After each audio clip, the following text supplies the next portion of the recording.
ਸ਼੍ਰੀ ਵਾਹਿਗੁਰੂ ਜੀ। ਇੱਕ ਓੰਕਾਰ ਸਤਿਗੁਰ ਪ੍ਰਸਾਦ। ਤਨ ਤਨ ਜਿਸ ਤੋ ਕਉ ਦਿਓ, ਤਾਂ ਸਿਉ ਨਿਹੁ ਨਾ ਕੀਨਾ। ਕਹੋ ਨਾਨਕ ਨਰ ਬਾਵਰੇ, ਅਬ ਕਿਉ ਡੋਲਤ ਦੀਨਾ। ਤਨ ਧਨ ਸੰਪੈ ਸੁਖ ਦਿਓ, ਅਰ ਜਿਹ ਨੀਕੇ ਧਾਮ। ਕਹੋ ਨਾਨਕ ਸੁਨ ਰੇ ਮਨਾ, ਸਿਮਰਤ ਕਾਹੇ ਨਾ ਰਾਮ। ਸਭ ਸੁਖ ਦਾਤਾ ਰਾਮ ਹੈ, ਦੂਸਰ ਨਾਹਿਨ ਕੋਏ। ਕਹੋ ਨਾਨਕ ਸੁਨ ਰੇ ਮਨਾ, ਤਿਹ ਸਿਮਰਤ ਗਤ ਹੋਏ। ਜਿਹ ਸਿਮਰਤ ਗਤ ਪਾਈਐ, ਤਿਹ ਭਜ ਰੇ ਤੈ ਮੀਤ। ਕਹੋ ਨਾਨਕ ਸੁਨ ਰੇ ਮਨਾ, ਔਦ ਕਟਤ ਹੈ ਨੀਤ। ਪਾਂਚ ਤਤ ਕੋ ਤਨ ਰਚਿਓ, ਜਾਨਹੁ ਚਤੁਰ ਸੁਜਾਨ। ਜਿਹ ਤੇ ਉਪਜਿਓ ਨਾਨਕਾ, ਲੀਨ ਤਾਹੇ ਮੈਂ ਮਾਨ।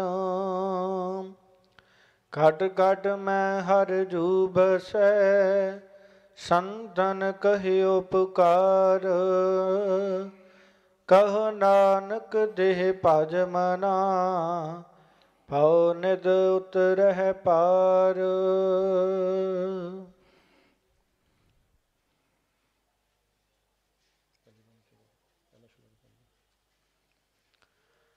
ਤਨ ਤਨ ਜਿਹ ਤੋ ਕਉ ਦਿਓ, ਤਾਂ ਸਿਉ ਨਿਹੁ ਨਾ ਕੀਨਾ। ਕਹੋ ਨਾਨਕ ਨਰ ਬਾਵਰੇ, ਅਬ ਕਿਉ ਡੋਲਤ ਦੀਨਾ। ਵੰਦੇ ਨਾਨਕ ਦੇਵੇ ਅੰਗਦ ਅਮਰੰ। ਵੰਦੇ ਗੁਰੂ ਰਾਮਯੰ, ਵੰਦੇ ਰਾਮ ਸੁਤੰ ਵਿਵੇਕ ਜਲਧੋ। ਵੰਦੇ ਗੋਬਿੰਦ ਹਰਿੰ, ਵੰਦੇ ਸ਼੍ਰੀ ਹਰਿ ਰਾਇ ਨੰਦ ਕੁਵਰੰ। ਵੰਦੇ ਗੁਰੂ ਨੌਮਯੰ, ਵੰਦੇ ਸਿੰਘ ਗੋਬਿੰਦ ਬੋਧਿ ਅਮਲੇ। ਵੰਦੇ ਗੁਰੂ ਗ੍ਰੰਥਿੰ, ਵੰਦੇ ਗੁਰੂ ਗ੍ਰੰਥਿੰ। ਗੁਰ ਕੀ ਮੂਰਤ ਮਨ ਮਹਿ ਧਿਆਨ, ਗੁਰ ਕੈ ਸ਼ਬਦ ਮੰਤਰ ਮਨ ਮਾਨ। ਗੁਰ ਕੇ ਚਰਨ ਰਿਧਿ ਲੈ ਤਾਰੋ, ਗੁਰ ਪਾਰ ਬ੍ਰਹਮ ਸਦਾ ਨਮਸਕਾਰੋ।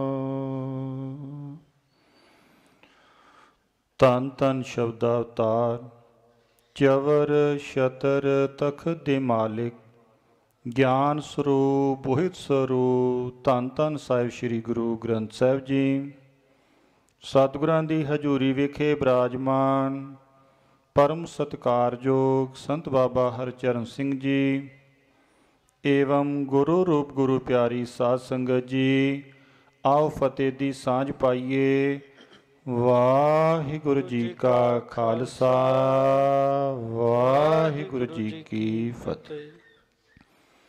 ਸਾਧ ਸੰਗਤ ਜੀ, ਆਪਾਂ ਸਾਰੇ ਹੀ ਮਹਾਂਪੁਰਸ਼ਾਂ ਦੇ ਉਦਮ ਸਦਕਾ ਤੇਗ ਬਹਾਦਰ ਹਿੰਦ ਕੀ ਚਾਦਰ, ਧੰਨ ਧੰਨ ਸਾਹਿਬ ਸ੍ਰੀ ਗੁਰੂ ਤੇਗ ਬਹਾਦਰ ਸਾਹਿਬ ਜੀ ਦੇ ਪ੍ਰਕਾਸ਼ ਪੁਰਬ ਦੇ ਉਪਲਕਸ਼ ਦੇ ਵਿੱਚ ਮਹਾਂਪੁਰਸ਼ਾਂ ਨੇ ਇਹ ਜੋ ਉਦਮ ਉਪਰਾਲਾ ਕੀਤਾ ਹੈ, ਗੁਰ ਭਗਤੀ ਸ਼ਬਦ ਜਾਪ ਦੇ 22ਵੇਂ ਦਿਨ ਦੇ ਵਿੱਚ ਆਪਾਂ ਇਕੱਤਰਿਤ ਹੋਏ। ਕੱਲ੍ਹ ਦੇ ਰੋਜ਼ ਆਪਾਂ ਸਤਿਗੁਰੂ ਪਾਤਸ਼ਾਹ ਜੀ ਵੱਲੋਂ ਬਖਸ਼ਿਸ਼ ਕੀਤੀ ਹੋਈ ਗੁਰਬਾਣੀ 9ਵੇਂ ਮਹੱਲੇ ਦੇ ਸ਼ਲੋਕ ਆਰੰਭ ਕੀਤੇ ਸਨ, ਜਿਨ੍ਹਾਂ ਦੇ ਉੱਤੇ ਆਪਾਂ ਕੱਲ੍ਹ ਵਿਚਾਰ ਕੀਤੀ। ਜੋ ਮਹਾਂਪੁਰਸ਼ਾਂ ਵੱਲੋਂ ਬਖਸ਼ਿਸ਼ ਹੋਈ, ਮਹਾਂਪੁਰਸ਼ਾਂ ਵੱਲੋਂ ਦਾਸਾਂ ਨੂੰ ਅਰਥ ਸ਼ਰਵਣ ਕਰਵਾਏ, ਉਸੇ ਦਾ ਅਨੁਵਾਦ ਵਿਚਾਰ ਆਪ ਸੰਗਤਾਂ ਦੇ ਨਾਲ ਕੀਤਾ। ਕੱਲ੍ਹ ਆਪਾਂ ਵਿਚਾਰ ਕਰ ਰਹੇ ਸੀ ਕਿ ਸਾਡਾ ਜਿਹੜਾ ਆਪਣਾ ਨਿਜ ਸਰੂਪ ਹੈ, ਵਾਸਤਵਿਕ ਸਰੂਪ ਹੈ, ਉਹ ਕੀ? ਸਾਡਾ ਆਪਣਾ ਨਿਜ ਸਰੂਪ ਕੀ ਹੈ? ਸਤ ਚਿਤ ਆਨੰਦ।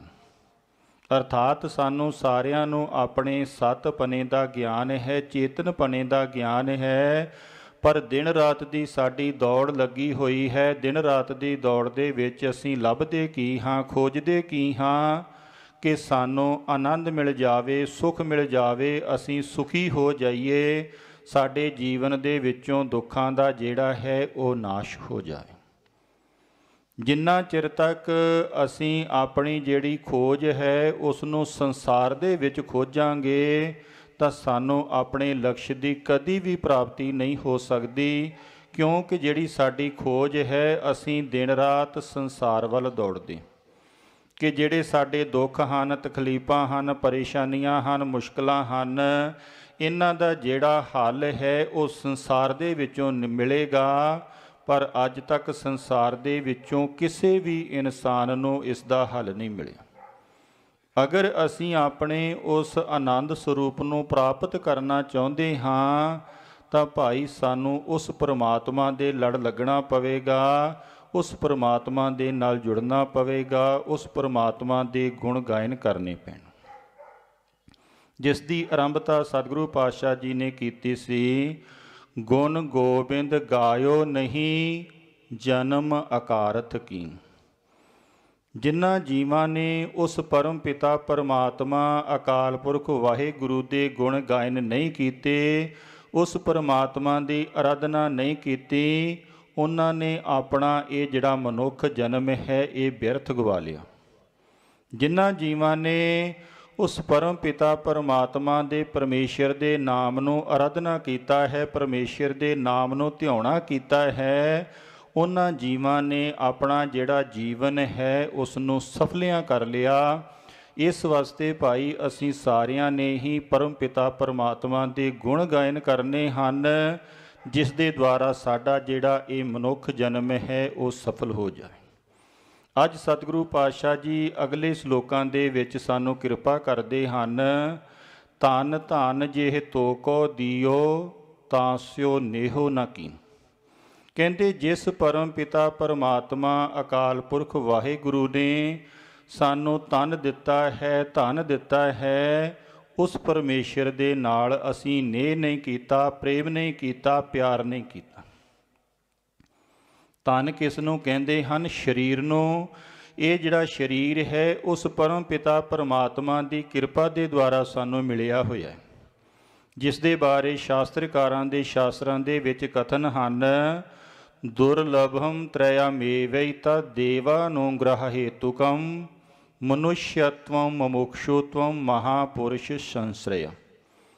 ਕਹਿੰਦੇ ਜਦੋਂ ਪਰਮ ਪਿਤਾ ਪਰਮਾਤਮਾ ਅਕਾਲ ਪੁਰਖ ਵਾਹਿਗੁਰੂ ਜੀਵ ਦੇ ਉੱਤੇ ਪ੍ਰਸੰਨ ਹੁੰਦਾ ਹੈ, ਖੁਸ਼ ਹੁੰਦਾ ਹੈ, ਤਾਂ ਕੀ ਕਰਦਾ ਹੈ? ਇਸ ਜੀਵ ਨੂੰ ਮਨੁੱਖ ਸਰੀਰ ਦਿੰਦਾ ਹੈ। ਕਿਉਂ ਮਨੁੱਖ ਸਰੀਰ ਦਿੰਦਾ ਹੈ? ਕਿਉਂਕਿ ਮਨੁੱਖ ਸਰੀਰ 84 ਲੱਖ ਜੋਨੀਆਂ ਦੇ ਵਿੱਚੋਂ ਇੱਕ ਐਸਾ ਜਾਮਾ ਹੈ, ਐਸਾ ਸਰੀਰ ਹੈ, ਜਿਸ ਦੇ ਵਿੱਚ ਆ ਕਰਕੇ ਇਹ ਜੀਵ ਉਸ ਪਰਮ ਪਿਤਾ ਪਰਮਾਤਮਾ ਨੂੰ ਪ੍ਰਾਪਤ ਕਰ ਸਕਦਾ ਹੈ। ਉਸ ਪਰਮੇਸ਼ਰ ਨੂੰ ਪਾ ਸਕਦਾ ਹੈ। ਬਾਕੀ ਜਿੰਨੀ ਵੀ 84 ਲੱਖ ਜੋਨੀਆਂ ਹਨ ਉਹਨਾਂ ਦੇ ਵਿੱਚ ਪਰਮੇਸ਼ਰ ਦੀ ਪ੍ਰਾਪਤੀ ਨਹੀਂ ਹੋ ਸਕਦੀ, ਸਾਨੂੰ ਆਪਣੇ ਨਿਜ ਸਰੂਪ ਦਾ ਗਿਆਨ ਨਹੀਂ ਹੋ ਸਕਦਾ। ਇਸ ਵਾਸਤੇ ਭਾਈ ਇਹ ਜਿਹੜਾ ਸਾਨੂੰ ਪਰਮ ਪਿਤਾ ਪਰਮਾਤਮਾ ਨੇ ਤਨ ਦਿੱਤਾ ਹੈ, ਸਰੀਰ ਦਿੱਤਾ ਹੈ, ਇਹ ਬਹੁਤ ਦੁਰਲਭ ਹੈ। ਦੁਰਲਭ ਕਹਿੰਦੇ ਹਨ ਦੁਖੇਨ ਪ੍ਰਾਪਿਆ ਇਤੀ ਦੁਰਲਭਾ। ਜਿਸ ਵਸਤੂ ਨੂੰ ਪ੍ਰਾਪਤ ਕਰਨ ਵਾਸਤੇ ਸਾਨੂੰ ਬਹੁਤ ਜ਼ਿਆਦਾ ਮਿਹਨਤ ਕਰਨੀ ਪਵੇ, ਬਹੁਤ ਜ਼ਿਆਦਾ ਕੀਮਤ ਚੁਕਾਉਣੀ ਪਵੇ, ਉਸ ਨੂੰ ਕਹਿੰਦੇ ਹਨ ਦੁਰਲਭ। ਇਸ ਮਨੁੱਖ ਜਨਮ ਨੂੰ ਪ੍ਰਾਪਤ ਕਰਨ ਵਾਸਤੇ ਅਸੀਂ ਬਹੁਤ ਜ਼ਿਆਦਾ ਕੀਮਤ ਚੁਕਾਈ ਹੈ। ਉਸ ਪਰਮੇਸ਼ਰ ਨੇ ਸਾਡੇ ਉੱਤੇ ਖੁਸ਼ ਹੋ ਕਰਕੇ, ਪ੍ਰਸੰਨ ਹੋ ਕਰਕੇ ਸਾਨੂੰ ਇਹ ਮਨੁੱਖ ਸਰੀਰ ਬਖਸ਼ਿਆ ਹੈ, ਇਹ ਤਨ ਦਿੱਤਾ ਹੈ। ਇਹ ਤਨ ਕਿਹਦਾ ਦਿੱਤਾ ਹੋਇਆ ਹੈ? ਉਸ ਪਰਮ ਪਿਤਾ ਪਰਮਾਤਮਾ ਅਕਾਲ ਪੁਰਖ ਵਾਹਿਗੁਰੂ ਦਾ। ਇਹ ਨਹੀਂ ਕਿ ਉਸ ਪਰਮੇਸ਼ਰ ਨੇ ਸਾਨੂੰ ਕੱਲਾ ਤਨ ਦਿੱਤਾ ਹੈ, ਨਾਲ ਉਸ ਪਰਮਾਤਮਾ ਨੇ ਧਨ ਵੀ ਦਿੱਤਾ ਹੈ, ਸੰਪਤੀ ਦਿੱਤੀ ਹੈ, ਦੌਲਤ ਦਿੱਤੀ ਹੈ ਕਿ ਭਾਈ ਤੂੰ ਆਪਣੇ ਜੀਵਨ ਨੂੰ ਆਰਾਮ ਦੇ ਨਾਲ ਬਸਰ ਕਰ ਅਤੇ ਮੇਰੇ ਗੁਣ ਗਾਇਨ ਕਰਨਾ ਕਰ। ਜਦੋਂ ਅਸੀਂ ਆਪਣੇ ਜੀਵਨ ਦੇ ਵਿੱਚ ਵਿਚਾਰ ਕਰਕੇ ਦੇਖਦੇ ਹਾਂ ਕਿ ਜਿਸ ਪਰਮਾਤਮਾ ਨੇ ਸਾਨੂੰ ਤਨ ਦਿੱਤਾ ਹੈ, ਧਨ ਦਿੱਤਾ ਹੈ, ਕੀ ਸਾਡਾ ਉਸ ਪਰਮਾਤਮਾ ਦੇ ਨਾਲ ਪ੍ਰੇਮ ਹੈ ਜਾਂ ਸਾਡਾ ਸੰਸਾਰ ਦੇ ਜੀਵਾਂ ਨਾਲ ਪ੍ਰੇਮ ਹੈ? ਇਹ ਅਸੀਂ ਆਪਣੇ ਆਪਣੇ ਅੰਦਰ ਨਜ਼ਰ ਮਾਰ ਕੇ ਦੇਖਣੀ ਹੈ, ਕਿਸੇ ਦੂਸਰੇ ਵਿਅਕਤੀ ਨੂੰ ਕਹਿਣ ਦੀ ਲੋੜ ਨਹੀਂ। ਸਾਨੂੰ ਖੁਦ ਨੂੰ ਪਤਾ ਹੈ ਕਿ ਸਾਡੇ ਅੰਦਰੋਂ ਜਿਹੜਾ ਪ੍ਰੇਮ ਹੈ, ਜਿਹੜਾ ਪਿਆਰ ਹੈ, ਜਿਹੜਾ ਸਨੇਹ ਹੈ, ਉਸ ਮਾਲਕ ਦੇ ਨਾਲ ਹੈ ਜਾਂ ਸੰਸਾਰ ਦੇ ਨਾਲ। ਜਦੋਂ ਸਾਨੂੰ ਕੋਈ ਦੁੱਖ ਆਉਂਦਾ ਹੈ, ਤਕਲੀਫ ਆਉਂਦੀ ਹੈ, ਪਰੇਸ਼ਾਨੀ ਆਉਂਦੀ ਹੈ, ਮੁਸ਼ਕਲ ਆਉਂਦੀ ਹੈ, ਕੀ ਅਸੀਂ ਪਰਮਾਤਮਾ ਵੱਲ ਭੱਜਦੇ ਹਾਂ, ਪਰਮਾਤਮਾ ਨੂੰ ਯਾਦ ਕਰਦੇ ਹਾਂ ਜਾਂ ਆਪਣੇ ਸਕੇ ਸੰਬੰਧੀਆਂ ਨੂੰ, ਆਪਣੇ ਨਾਤੇਦਾਰਾਂ ਨੂੰ, ਆਪਣੇ ਰਿਸ਼ਤੇਦਾਰਾਂ ਨੂੰ ਯਾਦ ਕਰਦੇ ਹਾਂ? ਕਿਹਨੂੰ ਅਸੀਂ ਯਾਦ ਕਰਦੇ ਹਾਂ? ਅਗਰ ਅਸੀਂ ਹਰ ਪਰੇਸ਼ਾਨੀ ਦੇ ਵਿੱਚ, ਹਰ ਮੁਸ਼ਕਲ ਦੇ ਵਿੱਚ, ਹਰ ਖੁਸ਼ੀ ਦੇ ਵਿੱਚ, ਹਰ ਗਮੀ ਦੇ ਵਿੱਚ ਉਸ ਮਾਲਕ ਨੂੰ ਯਾਦ ਕਰਦੇ ਹਾਂ ਤਾਂ ਸੁਭਾਵਿਕ ਹੈ ਸਾਡਾ ਜਿਹੜਾ ਸਨੇਹ ਹੈ ਉਹ ਪਰਮਾਤਮਾ ਦੇ ਨਾਲ ਹੈ। ਜਦੋਂ ਅਸੀਂ ਦਿਨ ਰਾਤ ਦੀ ਦੌੜ ਦੇ ਵਿੱਚ ਸੰਸਾਰ ਵੱਲ ਦੌੜਦੇ ਹਾਂ ਕਿ ਸਾਨੂੰ ਕਿਸੇ ਨਾ ਕਿਸੇ ਪ੍ਰਕਾਰ ਕੋਈ ਦੁੱਖ ਆਵੇ, ਤਕਲੀਫ ਆਵੇ, ਪਰੇਸ਼ਾਨੀ ਆਵੇ, ਖੁਸ਼ੀ ਆਵੇ, ਗਮੀ ਆਵੇ, ਅਸੀਂ ਸੰਸਾਰ ਦੇ ਵਿਅਕਤੀਆਂ ਵੱਲ ਦੌੜਦੇ ਹਾਂ ਤਾਂ ਸੁਭਾਵਿਕ ਹੈ ਸਾਡੇ ਅੰਦਰ ਅਜੇ ਪਰਮਾਤਮਾ ਦੇ ਨਾਲ ਸਨੇਹ ਨਹੀਂ ਹੈ, ਸੰਸਾਰ ਦੇ ਨਾਲ ਸਨੇਹ। ਜਿੰਨਾ ਚਿਰ ਤੱਕ ਸਾਡੇ ਅੰਦਰ ਸੰਸਾਰ ਦੇ ਵੱਲੋਂ ਵੈਰਾਗ ਨਹੀਂ ਆਵੇਗਾ, ਜਿੰਨਾ ਚਿਰ ਤੱਕ ਅਸੀਂ ਸੰਸਾਰ ਵੱਲੋਂ ਵੈਰਾਗ ਧਾਰਨ ਨਹੀਂ ਕਰਾਂਗੇ, ਉਨਾ ਚਿਰ ਤੱਕ ਸਾਡਾ ਪਰਮਾਤਮਾ ਦੇ ਨਾਲ ਪ੍ਰੇਮ ਨਹੀਂ ਪਵੇਗਾ, ਸਨੇਹ ਨਹੀਂ ਪਵੇਗਾ। ਕਿਉਂ ਕਿ ਜਿਹੜਾ ਸਾਡੇ ਅੰਦਰ ਸਨੇਹ ਹੈ, ਜਿਹੜਾ ਸਾਡੇ ਅੰਦਰ ਪ੍ਰੇਮ ਹੈ, ਪਿਆਰ ਹੈ, ਉਹ ਸੰਸਾਰ ਦੇ ਨਾਲ ਹੈ।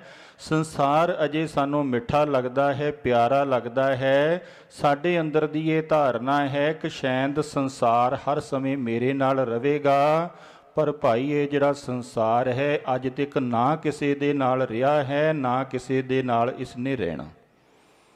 ਸਾਡੇ ਨਾਲ ਹਮੇਸ਼ਾ ਅਗਰ ਵਰਤਣਾ ਹੈ ਤਾਂ ਉਸ ਮਾਲਕ ਨੇ ਵਰਤਣਾ ਹੈ, ਉਸ ਪਰਮਾਤਮਾ ਨੇ ਵਰਤਣਾ ਹੈ। ਉਸ ਮਾਲਕ ਨੂੰ ਅਸੀਂ ਤਿਆਗਿਆ ਹੋਇਆ ਹੈ, ਛੱਡਿਆ ਹੋਇਆ ਹੈ, ਅਤੇ ਜਿਹੜਾ ਇਹ ਨਾਸ਼ਵਾਨ ਸੰਸਾਰ ਹੈ ਉਸ ਦੇ ਨਾਲ ਅਸੀਂ ਸੰਬੰਧ ਜੋੜਿਆ ਹੈ। ਜਿੰਨਾ ਚਿਰ ਤੱਕ ਅਸੀਂ ਸੰਸਾਰ ਤੋਂ ਵੈਰਾਗ ਨੂੰ ਨਹੀਂ ਧਾਰਨ ਕਰਾਂਗੇ, ਜਿੰਨਾ ਚਿਰ ਤੱਕ ਸਾਡੇ ਅੰਦਰੋਂ ਸੰਸਾਰ ਦਾ ਜਿਹੜਾ ਰਾਗ ਹੈ ਉਹ ਨਹੀਂ ਖਤਮ ਹੋਵੇਗਾ, ਉਨਾ ਚਿਰ ਤੱਕ ਉਸ ਪਰਮਾਤਮਾ ਦਾ ਨੇਹ ਨਹੀਂ ਲੱਗ ਸਕਦਾ, ਪਿਆਰ ਨਹੀਂ ਲੱਗ ਸਕਦਾ। ਇੱਕ ਪ੍ਰਾਚੀਨ ਘਟਨਾ ਹੈ। ਕਹਿੰਦੇ ਇੱਕ ਪਤੀ ਅਤੇ ਪਤਨੀ ਦੀ ਆਪੋ ਦੇ ਵਿੱਚ ਬੱਚੇ ਬੱਚੀ ਦੀ ਸ਼ਾਦੀ ਹੋ ਗਈ। ਨੇਪਾਲ ਦੇਸ਼ ਦੀ ਘਟਨਾ ਹੈ। ਸ਼ਾਦੀ ਹੋਣ ਤੋਂ ਕੁਝ ਸਮੇਂ ਦੇ ਬਾਅਦ ਜਦੋਂ ਉਸ ਬੱਚੀ ਦੇ ਬੱਚਾ ਪੈਦਾ ਹੋਣਾ ਸੀ ਤਾਂ ਉਸ ਇਲਾਕੇ ਦਾ ਨਿਯਮ ਸੀ ਕਿ ਜਿਹੜਾ ਸਭ ਤੋਂ ਪਹਿਲਾ ਬੱਚਾ ਹੈ ਉਹ ਮਾਇਕੇ ਘਰ ਪੈਦਾ ਹੁੰਦਾ। ਦੋਨਾਂ ਪਤੀ ਪਤਨੀ ਨੇ ਆਪਸ ਦੇ ਵਿੱਚ ਸਲਾਹ ਕੀਤੀ। ਉਸ ਦਾ ਪਤੀ ਆਪਣੀ ਪਤਨੀ ਨੂੰ ਉਸ ਦੇ ਮਾਇਕੇ ਘਰ ਵਾਸਤੇ ਲਿਜਾਣ ਵਾਸਤੇ ਚੱਲ ਪਿਆ। ਪੁਰਾਣੇ ਸਮੇਂ ਸਨ, ਕੋਈ ਗੱਡੀਆਂ ਕਾਰਾਂ ਸਾਧਨ ਨਹੀਂ ਸਨ, ਪੈਦਲ ਲੋਕ ਜਾਂਦੇ ਸਨ। ਪੈਦਲ ਜਾ ਲਏ ਹਨ। ਜਾਂਦਿਆਂ ਜਾਂਦਿਆਂ ਰਸਤੇ ਦੇ ਵਿੱਚ ਕਈ ਦਿਨ ਬਤੀਤ ਹੋ ਗਏ। ਰਸਤੇ ਦੇ ਵਿੱਚ ਕੀ ਘਟਨਾ ਘਟੀ ਕਿ ਉਸ ਇਸਤਰੀ ਦੇ ਬੱਚਾ ਪੈਦਾ ਹੋ ਗਿਆ। ਦੋਨਾਂ ਨੇ ਸਲਾਹ ਕੀਤੀ ਕਿ ਆਪਾਂ ਹੁਣ ਅੱਗੇ ਜਾਣ ਦੀ ਅਪੇक्षा ਪਿੱਛੇ ਵਾਪਸ ਚਲੇ ਜਾਈਏ। ਦੋਨੋਂ ਪਤੀ ਪਤਨੀ ਉੱਥੋਂ ਵਾਪਸ ਆ ਗਏ, ਆਪਣੇ ਘਰ ਦੇ ਵਿੱਚ ਰਹਿਣ ਲੱਗ ਪਏ। ਸਮਾਂ ਬਤੀਤ ਹੁੰਦਾ ਗਿਆ, 2-4 ਸਾਲ ਬਤੀਤ ਹੋ ਗਏ। ਫਿਰ ਕੁਝ ਸਮੇਂ ਦੇ ਬਾਅਦ ਜਦੋਂ ਫਿਰ ਬੱਚਾ ਪੈਦਾ ਹੋਣ ਦਾ ਸਮਾਂ ਆਇਆ, ਫਿਰ ਦੋਨੋਂ ਪਤੀ ਪਤਨੀ ਨੇ ਸਲਾਹ ਕੀਤੀ ਕਿ ਹੁਣ ਆਪਾਂ ਮਾਇਕੇ ਘਰ ਦੇ ਵਿੱਚ ਜਾਣਾ ਹੈ, ਇਹ ਦੂਸਰਾ ਬੱਚਾ ਜਿਹੜਾ ਹੈ ਮਾਇਕੇ ਘਰ ਦੇ ਵਿੱਚ ਪੈਦਾ ਹੋਵੇ। ਦੋਨੋਂ ਜਾਣੇ ਚੱਲ ਪਏ, ਨਾਲ ਆਪਣਾ ਬੱਚਾ ਲੈ ਲਿਆ। ਤੁਰਦੇ ਜਾ ਰਹੇ ਹਨ, ਰਸਤੇ ਦੇ ਵਿੱਚ ਜਾ ਰਹੇ ਹਨ। ਜਾਂਦਿਆਂ ਜਾਂਦਿਆਂ ਫਿਰ ਕੀ ਘਟਨਾ ਘਟਦੀ ਹੈ ਕਿ ਸਰਦੀਆਂ ਦੇ ਦਿਨ ਹਨ, ਦੂਸਰਾ ਬੱਚਾ ਪੈਦਾ ਹੋ ਜਾਂਦਾ। ਜਦੋਂ ਦੂਸਰਾ ਬੱਚਾ ਪੈਦਾ ਹੋ ਗਿਆ, ਪਤਨੀ ਨੇ ਆਪਣੇ ਪਤੀ ਨੂੰ ਕਿਹਾ ਕਿ ਤੁਸੀਂ ਜੰਗਲ ਦੇ ਵਿੱਚੋਂ ਲੱਕੜਾਂ ਇਕੱਠੀਆਂ ਕਰਕੇ ਲਿਆਓ, ਠੰਡ ਬਹੁਤ ਲੱਗ ਰਹੀ ਹੈ, ਆਪਾਂ ਠੰਡ ਸੇਕੀਏ, ਅੱਗ ਸੇਕੀਏ। ਕਹਿੰਦੀ ਉਸ ਦਾ ਪਤੀ ਜੰਗਲ ਦੇ ਵਿੱਚ ਲੱਕੜਾਂ ਲੈਣ ਵਾਸਤੇ ਚਲਿਆ ਗਿਆ। ਲੱਕੜਾਂ ਇਕੱਠੀਆਂ ਕੀਤੀਆਂ, ਲੱਕੜਾਂ ਦੀ ਪੰਡ ਬੱਧੀ, ਸਿਰ 'ਤੇ ਚੱਕੀ। ਜਦੋਂ ਉਸ ਜਗ੍ਹਾ ਦੇ ਲਾਗੇ ਪਹੁੰਚਣ ਲੱਗਾ ਤਾਂ ਸੱਪ ਨੇ ਡੰਗ ਮਾਰ ਦਿੱਤਾ, ਉੱਥੇ ਮ੍ਰਿਤਿੂ ਹੋ ਗਈ। ਪਤਨੀ ਉੱਥੇ ਬੈਠੀ ਪਰੇਸ਼ਾਨ ਹੈ ਕਿ ਇਹ ਕਿਹੋ ਜਿਹਾ ਮਨੁੱਖ ਹੈ ਜਿਸ ਨੇ ਮੈਨੂੰ ਇਹੋ ਜਿਹੇ ਸਮੇਂ 'ਤੇ ਆ ਕੇ ਧੋਖਾ ਦਿੱਤਾ ਹੈ, ਪਤਾ ਨਹੀਂ ਕਿ। ਕਹਿੰਦੇ ਉੱਥੇ ਉਸਨੇ ਉਹਨਾਂ ਲੱਕੜਾਂ ਦੇ ਦੁਆਰਾ ਹੀ ਚਿਤਾ ਤਿਆਰ ਕੀਤੀ, ਆਪਣੇ ਪਤੀ ਦਾ ਸੰਸਕਾਰ ਕੀਤਾ, ਆਪਣੇ ਦੋਨਾਂ ਬੱਚਿਆਂ ਨੂੰ ਲੈ ਕਰਕੇ ਆਪਣੇ ਮਾਇਕੇ ਘਰ ਵੱਲ ਚੱਲ ਪਈ। ਚਲਦਿਆਂ ਚਲਦਿਆਂ ਰਸਤੇ ਦੇ ਵਿੱਚ ਗੰਡਕੀ ਨਦੀ ਆ ਗਈ। ਜਦੋਂ ਉਹ ਨਦੀ ਪਾਰ ਕਰਨੀ ਸੀ ਤਾਂ ਕਹਿੰਦੇ ਉਸਨੇ ਪਹਿਲਾਂ ਆਪਣੇ ਨਵ ਜੰਮੇ ਬੱਚੇ ਨੂੰ ਉਠਾਇਆ, ਉਠਾ ਕਰਕੇ ਪਾਰ ਛੱਡ ਕੇ ਆਈ। ਫਿਰ ਦੂਸਰੇ ਬੱਚੇ ਨੂੰ ਜਦੋਂ ਲੈਣ ਵਾਸਤੇ ਨਦੀ ਦੇ ਵਿੱਚ ਪ੍ਰਵੇਸ਼ ਹੋਈ, ਅਤੇ ਨਦੀ ਦੇ ਅੱਧ ਦੇ ਵਿੱਚ ਹੀ ਪਹੁੰਚੀ ਸੀ। ਜਿਹੜਾ ਬੱਚਾ ਸੀ ਉਹ ਮਾਂ ਵੱਲ ਨੂੰ ਦੌੜਿਆ, ਨਦੀ ਦੇ ਬਹਾਵ ਦੇ ਵਿੱਚ ਉਹ ਬੱਚਾ ਬਹਿ ਗਿਆ। ਜਦੋਂ ਨਦੀ ਦੇ ਬਹਾਵ ਦੇ ਵਿੱਚ ਉਹ ਬੱਚਾ ਬਹਿ ਗਿਆ ਤਾਂ ਜਦੋਂ ਉਸ ਇਸਤਰੀ ਨੇ ਪਿੱਛੇ ਨੂੰ ਵਾਪਸ ਜਾਣਾ ਚਾਹਿਆ ਕਿ ਮੈਂ ਦੂਸਰੇ ਆਪਣੇ ਬੱਚੇ ਨੂੰ ਜਾ ਕਰਕੇ ਉਠਾਵਾਂ, ਉਹਨੇ ਚਿਰਾਂ ਨੂੰ ਕਹਿੰਦੇ ਚੀਲ ਨੇ ਝਪਟਾ ਮਾਰਿਆ, ਦੂਸਰਾ ਬੱਚਾ ਵੀ ਉਠਾ ਕੇ ਲੈ ਗਈ। ਦੋਨੋਂ ਬੱਚੇ ਉਸਦੇ ਮ੍ਰਿਤੂ ਨੂੰ ਪ੍ਰਾਪਤ ਹੋ ਗਏ। ਫਿਰ ਕਹਿੰਦੇ ਉਹ ਰੋਂਦੀ ਕਰਲਾਂਦੀ ਆਪਣੇ ਮਾਇਕੇ ਘਰ ਨੂੰ ਜਾ ਰਹੀ। ਜਦੋਂ ਹੌਲੀ ਹੌਲੀ ਚਲਦਿਆਂ ਚਲਦਿਆਂ ਆਪਣੇ ਮਾਇਕੇ ਘਰ ਦੇ ਕੋਲ ਪਹੁੰਚੀ ਤਾਂ ਦੂਰੋਂ ਕੀ ਦੇਖਿਆ, ਕਿਸੇ ਨੇ ਪੁੱਛਿਆ ਬੀਬੀ ਤੂੰ ਕਿੱਥੇ ਜਾ ਰਹੀ ਹੈ? ਕਹਿੰਦੀ ਮੈਂ ਆਪਣੇ ਮਾਇਕੇ ਘਰ ਜਾ ਰਹੀ ਹਾਂ, ਆਪਣੇ ਮਾਤਾ ਪਿਤਾ ਨੂੰ ਮਿਲਣ ਜਾ ਰਹੀ। ਉਸ ਵਿਅਕਤੀ ਨੇ ਦੱਸਿਆ ਕਿ ਜਿਹੜੀਆਂ ਉਹ ਦੋਨੋਂ ਅਰਥੀਆਂ ਜਾ ਰਹੀਆਂ ਹਨ ਉਹ ਤੇਰੀ ਮਾਤਾ ਅਤੇ ਪਿਤਾ ਦੀ ਅਰਥੀ। ਕਹਿੰਦੇ ਉਸਦੇ ਮਾਤਾ ਅਤੇ ਪਿਤਾ ਦਾ ਵੀ ਸੰਸਕਾਰ ਹੋ ਗਿਆ, ਦੋਨਾਂ ਦੀ ਮ੍ਰਿਤਿੂ ਹੋ ਗਈ, ਦੋਨਾਂ ਦਾ ਸੰਸਕਾਰ ਹੋ ਗਿਆ। ਉਸ ਬੀਬੀ ਦੇ ਮਨ ਦੇ ਵਿੱਚ ਇੰਨਾ ਵੈਰਾਗ ਉੱਠਿਆ ਕਿ ਆਪਣੇ ਮਾਇਕੇ ਘਰ ਨਹੀਂ ਗਈ, ਉੱਥੋਂ ਵਾਪਸ ਜੰਗਲ ਵੱਲ ਨੂੰ ਦੌੜ ਆਈ। ਜੰਗਲ ਦੇ ਵਿੱਚ ਪਾਗਲਾਂ ਦੀ ਤਰ੍ਹਾਂ ਭੱਜੀ ਫਿਰਦੀ ਹੈ। ਘੁੰਮਦਿਆਂ ਘੁੰਮਦਿਆਂ ਸਾਰੇ ਸਰੀਰ ਦੇ ਵਸਤਰ ਫਟ ਗਏ। ਕਰਦਿਆਂ ਕਰਦਿਆਂ ਜੰਗਲ ਦੇ ਵਿੱਚ ਘੁੰਮਦਿਆਂ ਘੁੰਮਦਿਆਂ ਇੱਕ ਕੁਟੀਆ ਦੇਖੀ, ਉਸ ਕੁਟੀਆ ਦੇ ਉੱਤੇ ਜਾ ਕਰਕੇ ਬੈਠ ਗਈ।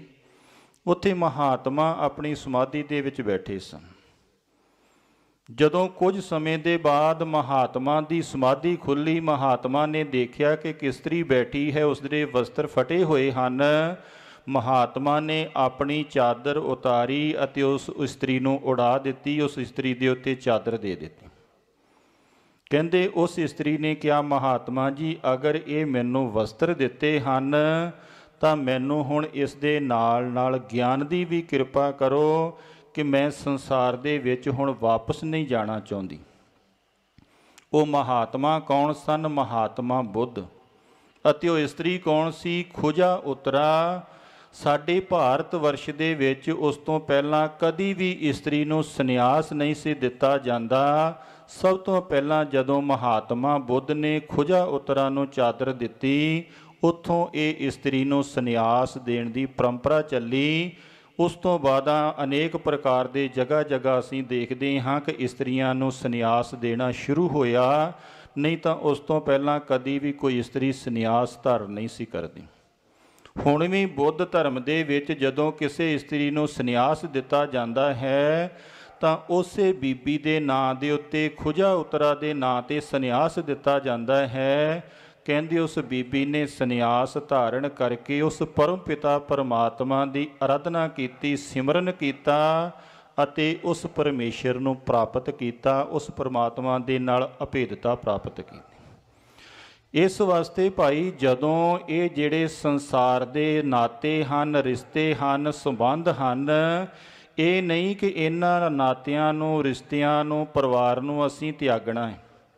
ਰਹਿਣਾ ਅਸੀਂ ਪਰਿਵਾਰ ਦੇ ਵਿੱਚ ਹੀ ਹੈ, ਪਰ ਜਿਹੜੀ ਸਾਡੀ ਅੰਦਰੋਂ ਦਿਨ ਰਾਤ ਦੀ ਦੌੜ, ਦਿਨ ਰਾਤ ਦੀ ਤੜਫ ਸੰਸਾਰ ਦੇ ਪ੍ਰਤੀ ਲੱਗੀ ਹੋਈ ਹੈ, ਘਰ ਦੇ ਜੀਵਾਂ ਦੇ ਪ੍ਰਤੀ, ਨਾਤੇਦਾਰਾਂ ਦੇ ਪ੍ਰਤੀ, ਰਿਸ਼ਤੇਦਾਰਾਂ ਦੇ ਪ੍ਰਤੀ, ਇਹ ਸਾਡੇ ਅੰਦਰੋਂ ਖਤਮ ਹੋਣੀ ਚਾਹੀਦੀ।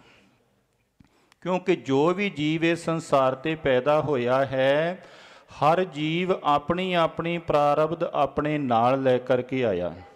ਅਗਰ ਅਸੀਂ ਆਪਣੇ ਬੱਚੇ ਨੂੰ ਕੁਝ ਵੀ ਦੇਣਾ ਚਾਹੀਏ, ਕੁਝ ਨਹੀਂ ਦੇ ਸਕਦੇ। ਜੋ ਉਸ ਦੀ ਪ੍ਰਾਰਬਧ ਦੇ ਵਿੱਚ ਲਿਖਿਆ ਹੈ ਉਹੀ ਉਸ ਨੂੰ ਮਿਲਣਾ। ਜਦੋਂ ਅਸੀਂ ਆਪਣੇ ਜੀਵਨ ਦੇ ਵਿੱਚ ਖੁਜਾ ਉਤਰਾ ਦੀ ਤਰ੍ਹਾਂ, ਜਿਸ ਤਰ੍ਹਾਂ ਖੁਜਾ ਉਤਰਾ ਨੇ ਸੰਸਾਰ ਦੇ ਸਾਰੇ ਨਾਤਿਆਂ ਤੋਂ, ਸਾਰੇ ਸੰਬੰਧਾਂ ਤੋਂ, ਸਾਰੇ ਰਿਸ਼ਤਿਆਂ ਦੇ ਨਾਲੋਂ ਆਪਣਾ ਨਾਤਾ ਤੋੜ ਲਿਆ, ਇਸੇ ਤਰ੍ਹਾਂ ਹੀ ਭਾਈ ਅਸੀਂ ਸੰਸਾਰ ਦੇ ਵਿੱਚ ਰਹਿਣਾ ਹੈ, ਸੰਸਾਰ ਦੇ ਵਿੱਚ ਵਿਚਰਨਾ ਹੈ, ਸੰਸਾਰ ਦੇ ਸਾਰੇ ਕਾਰ ਵਿਹਾਰ ਕਰਨੇ ਹਨ।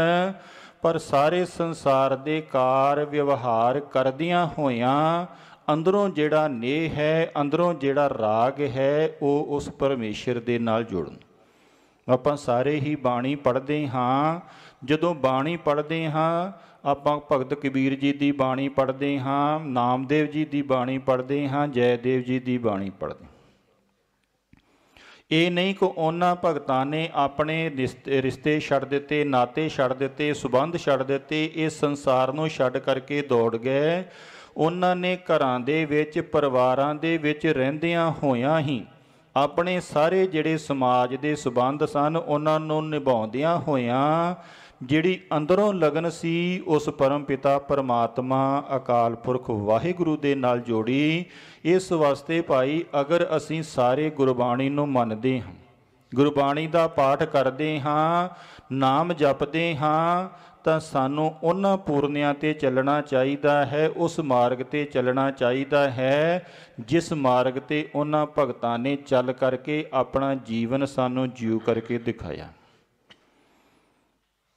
ਇਹ ਨਹੀਂ ਕਿ ਅਸੀਂ ਨਾਤੇ ਛੱਡ ਦੇਣੇ, ਰਿਸ਼ਤੇ ਛੱਡ ਦੇਣੇ, ਸੰਬੰਧ ਛੱਡ ਦੇਣੇ ਹਨ। ਰਹਿਣਾ ਸੰਸਾਰ ਦੇ ਵਿੱਚ ਹੈ, ਪਰ ਸੰਸਾਰ ਦੇ ਵਿੱਚ ਰਹਿੰਦਿਆਂ ਹੋਇਆਂ ਹੀ ਜਿਹੜੀ ਸਾਡੇ ਅੰਦਰੋਂ ਖਿੱਚ ਹੈ, ਜਿਹੜੀ ਸਾਡੇ ਅੰਦਰੋਂ ਲਗਨ ਹੈ, ਜਿਹੜਾ ਸਾਡੇ ਅੰਦਰ ਸਨੇਹ ਸੰਸਾਰ ਦੇ ਪ੍ਰਤੀ ਹੈ, ਉਸ ਨੂੰ ਬਦਲ ਕਰਕੇ ਪ੍ਰਮਾਤਮਾ ਦੇ ਨਾਲ ਸੰਬੰਧ ਜੋੜਨਾ ਹੈ, ਪ੍ਰਮਾਤਮਾ ਦੇ ਨਾਲ ਸਨੇਹ ਪਾਉਣਾ ਹੈ, ਪ੍ਰਮਾਤਮਾ ਦੇ ਨਾਲ ਪਿਆਰ ਪਾਉਣਾ। ਕਿਉਂਕਿ ਉਹ ਪਰਮ ਪਿਤਾ ਪਰਮਾਤਮਾ ਕੇਵਲ ਤਾਂ ਕੇਵਲ ਪ੍ਰੇਮ ਦਾ ਭੁੱਖਾ ਹੈ। ਜਿਨ ਪ੍ਰੇਮ ਕੀਓ ਤਿਨ ਹੀ ਪ੍ਰਭ ਪਾਇਓ। ਅਗਰ ਅਸੀਂ ਉਸ ਪਰਮ ਪਿਤਾ ਪਰਮਾਤਮਾ ਦੇ ਨਾਲ ਪ੍ਰੇਮ ਕਰਾਂਗੇ, ਪਿਆਰ ਕਰਾਂਗੇ, ਸਨੇਹ ਕਰਾਂਗੇ, ਤਾਂ ਸੁਭਾਵਿਕ ਹੈ ਕਿ ਭਾਈ ਸਾਨੂੰ ਉਹ ਪਰਮ ਪਿਤਾ ਪਰਮਾਤਮਾ ਪ੍ਰਾਪਤ ਹੋਵੇਗਾ। ਇਸ ਵਾਸਤੇ ਭਾਈ ਜਿਹੜਾ ਸਾਨੂੰ ਉਸ ਮਾਲਕ ਨੇ ਤਨ ਦਿੱਤਾ ਹੈ, ਸਰੀਰ ਦਿੱਤਾ ਹੈ, ਧਨ ਦਿੱਤਾ ਹੈ, ਸੰਸਾਰ ਦੇ ਵਿੱਚ ਹਰ ਪ੍ਰਕਾਰ ਦੀਆਂ ਸੁੱਖ ਸੁਵਿਧਾਵਾਂ ਦਿੱਤੀਆਂ ਹਨ। ਤਨ ਧਨ ਜਿਹ ਤੋਕੋ ਦਿਓ ਤਾਂ ਸਿਓ ਨੇਹੋ ਨਾ ਕੀਨ। ਅਸੀਂ ਉਸ ਮਾਲਕ ਦੇ ਨਾਲ ਨੇਹ ਨਹੀਂ ਕਰਦੇ, ਸਨੇਹ ਨਹੀਂ ਕਰਦੇ, ਪ੍ਰੇਮ ਨਹੀਂ ਕਰਦੇ, ਪਿਆਰ ਨਹੀਂ ਕਰਦੇ, ਰਾਗ ਨਹੀਂ ਕਰਦੇ, ਜਿਸ ਨੇ ਸਾਨੂੰ ਤਨ ਅਤੇ ਧਨ ਦਿੱਤਾ ਹੋਇਆ ਹੈ। ਕਹੋ ਨਾਨਕ ਨਰ ਬਾਵਰੇ ਅਬ ਕਿਉਂ ਡੋਲਤ ਦੀਨ। ਸਤਿਗੁਰੂ ਪਾਤਸ਼ਾਹ ਜੀ ਕਿਰਪਾ ਕਰਦੇ ਹਨ, ਅਬ ਕਿਉਂ ਡੋਲਤ ਦੀਨ। ਕਿਉਂਕਿ ਜਦੋਂ ਇਨਸਾਨ ਦਾ ਅਖੀਰੀ ਸਮਾਂ ਆਉਂਦਾ ਹੈ, ਉਦੋਂ ਇਨਸਾਨ ਦੇਖਦਾ ਹੈ ਕਿ ਮੈਂ ਉਸ ਪਰਮ ਪਿਤਾ ਪਰਮਾਤਮਾ ਦੇ ਨਾਲ ਸਨੇਹ ਨਹੀਂ ਕੀਤਾ, ਉਸ ਮਾਲਕ ਦੇ ਨਾਲ ਪਿਆਰ ਨਹੀਂ ਕੀਤਾ, ਉਸ ਪਰਮਾਤਮਾ ਨੂੰ ਅਰਾਧਨਾ ਨਹੀਂ ਕੀਤਾ, ਉਸ ਪਰਮਾਤਮਾ ਦਾ ਸਿਮਰਨ ਨਹੀਂ ਕੀਤਾ। ਹੁਣ ਕਹਿੰਦੇ ਬਾਵਰਾ ਹੋਇਆ ਫਿਰਦਾ ਹੈ, ਝੱਲਾ ਹੋਇਆ ਫਿਰਦਾ ਹੈ। ਕਿਉਂ ਪਰੇਸ਼ਾਨ ਹੈ, ਦੁਖੀ ਹੈ ਕਿ ਮੇਰਾ ਅਖੀਰੀ ਸਮਾਂ ਆ ਗਿਆ, ਪਤਾ ਨਹੀਂ ਅੱਗੇ ਕੀ ਹੋਣਾ ਹੈ। ਕਿਉਂ ਪਰੇਸ਼ਾਨ ਹੈ? ਕਿਉਂਕਿ ਜਿਸ ਮਾਲਕ ਨੇ ਇਸ ਨੂੰ ਤਨ ਦਿੱਤਾ ਸੀ, ਧਨ ਦਿੱਤਾ ਸੀ, ਉਸ ਮਾਲਕ ਦੇ ਨਾਲ ਸਨੇਹ ਨਹੀਂ ਕੀਤਾ। ਸਨੇਹ ਕਿਹਦੇ ਨਾਲ ਕੀਤਾ? ਸੰਸਾਰ ਦੀਆਂ ਵਸਤੂਆਂ ਦੇ ਨਾਲ, ਸੰਸਾਰ ਦੇ ਵਿਅਕਤੀਆਂ ਦੇ ਨਾਲ, ਸੰਸਾਰ ਦੇ ਪਦਾਰਥਾਂ ਦੇ ਨਾਲ। ਹੁਣ ਉਹ ਖੁਦ ਜਾਣਦਾ ਹੈ ਕਿ ਨਾ ਮੇਰੇ ਨਾਲ ਸੰਸਾਰ ਦੇ ਵਿਅਕਤੀਆਂ ਨੇ ਜਾਣਾ ਹੈ, ਨਾ ਸੰਸਾਰ ਦੀਆਂ ਵਸਤੂਆਂ ਨੇ ਜਾਣਾ ਹੈ, ਨਾ ਸੰਸਾਰ ਦੇ ਪਦਾਰਥਾਂ ਨੇ ਜਾਣਾ ਹੈ। ਜਿਨ੍ਹਾਂ ਨੇ ਮੇਰੇ ਨਾਲ ਨਹੀਂ ਜਾਣਾ, ਮੈਂ ਸਾਰਾ ਜੀਵਨ ਹੀ ਉਹਨਾਂ ਦੇ ਪਿੱਛੇ ਲਗਾ ਦਿੱਤਾ।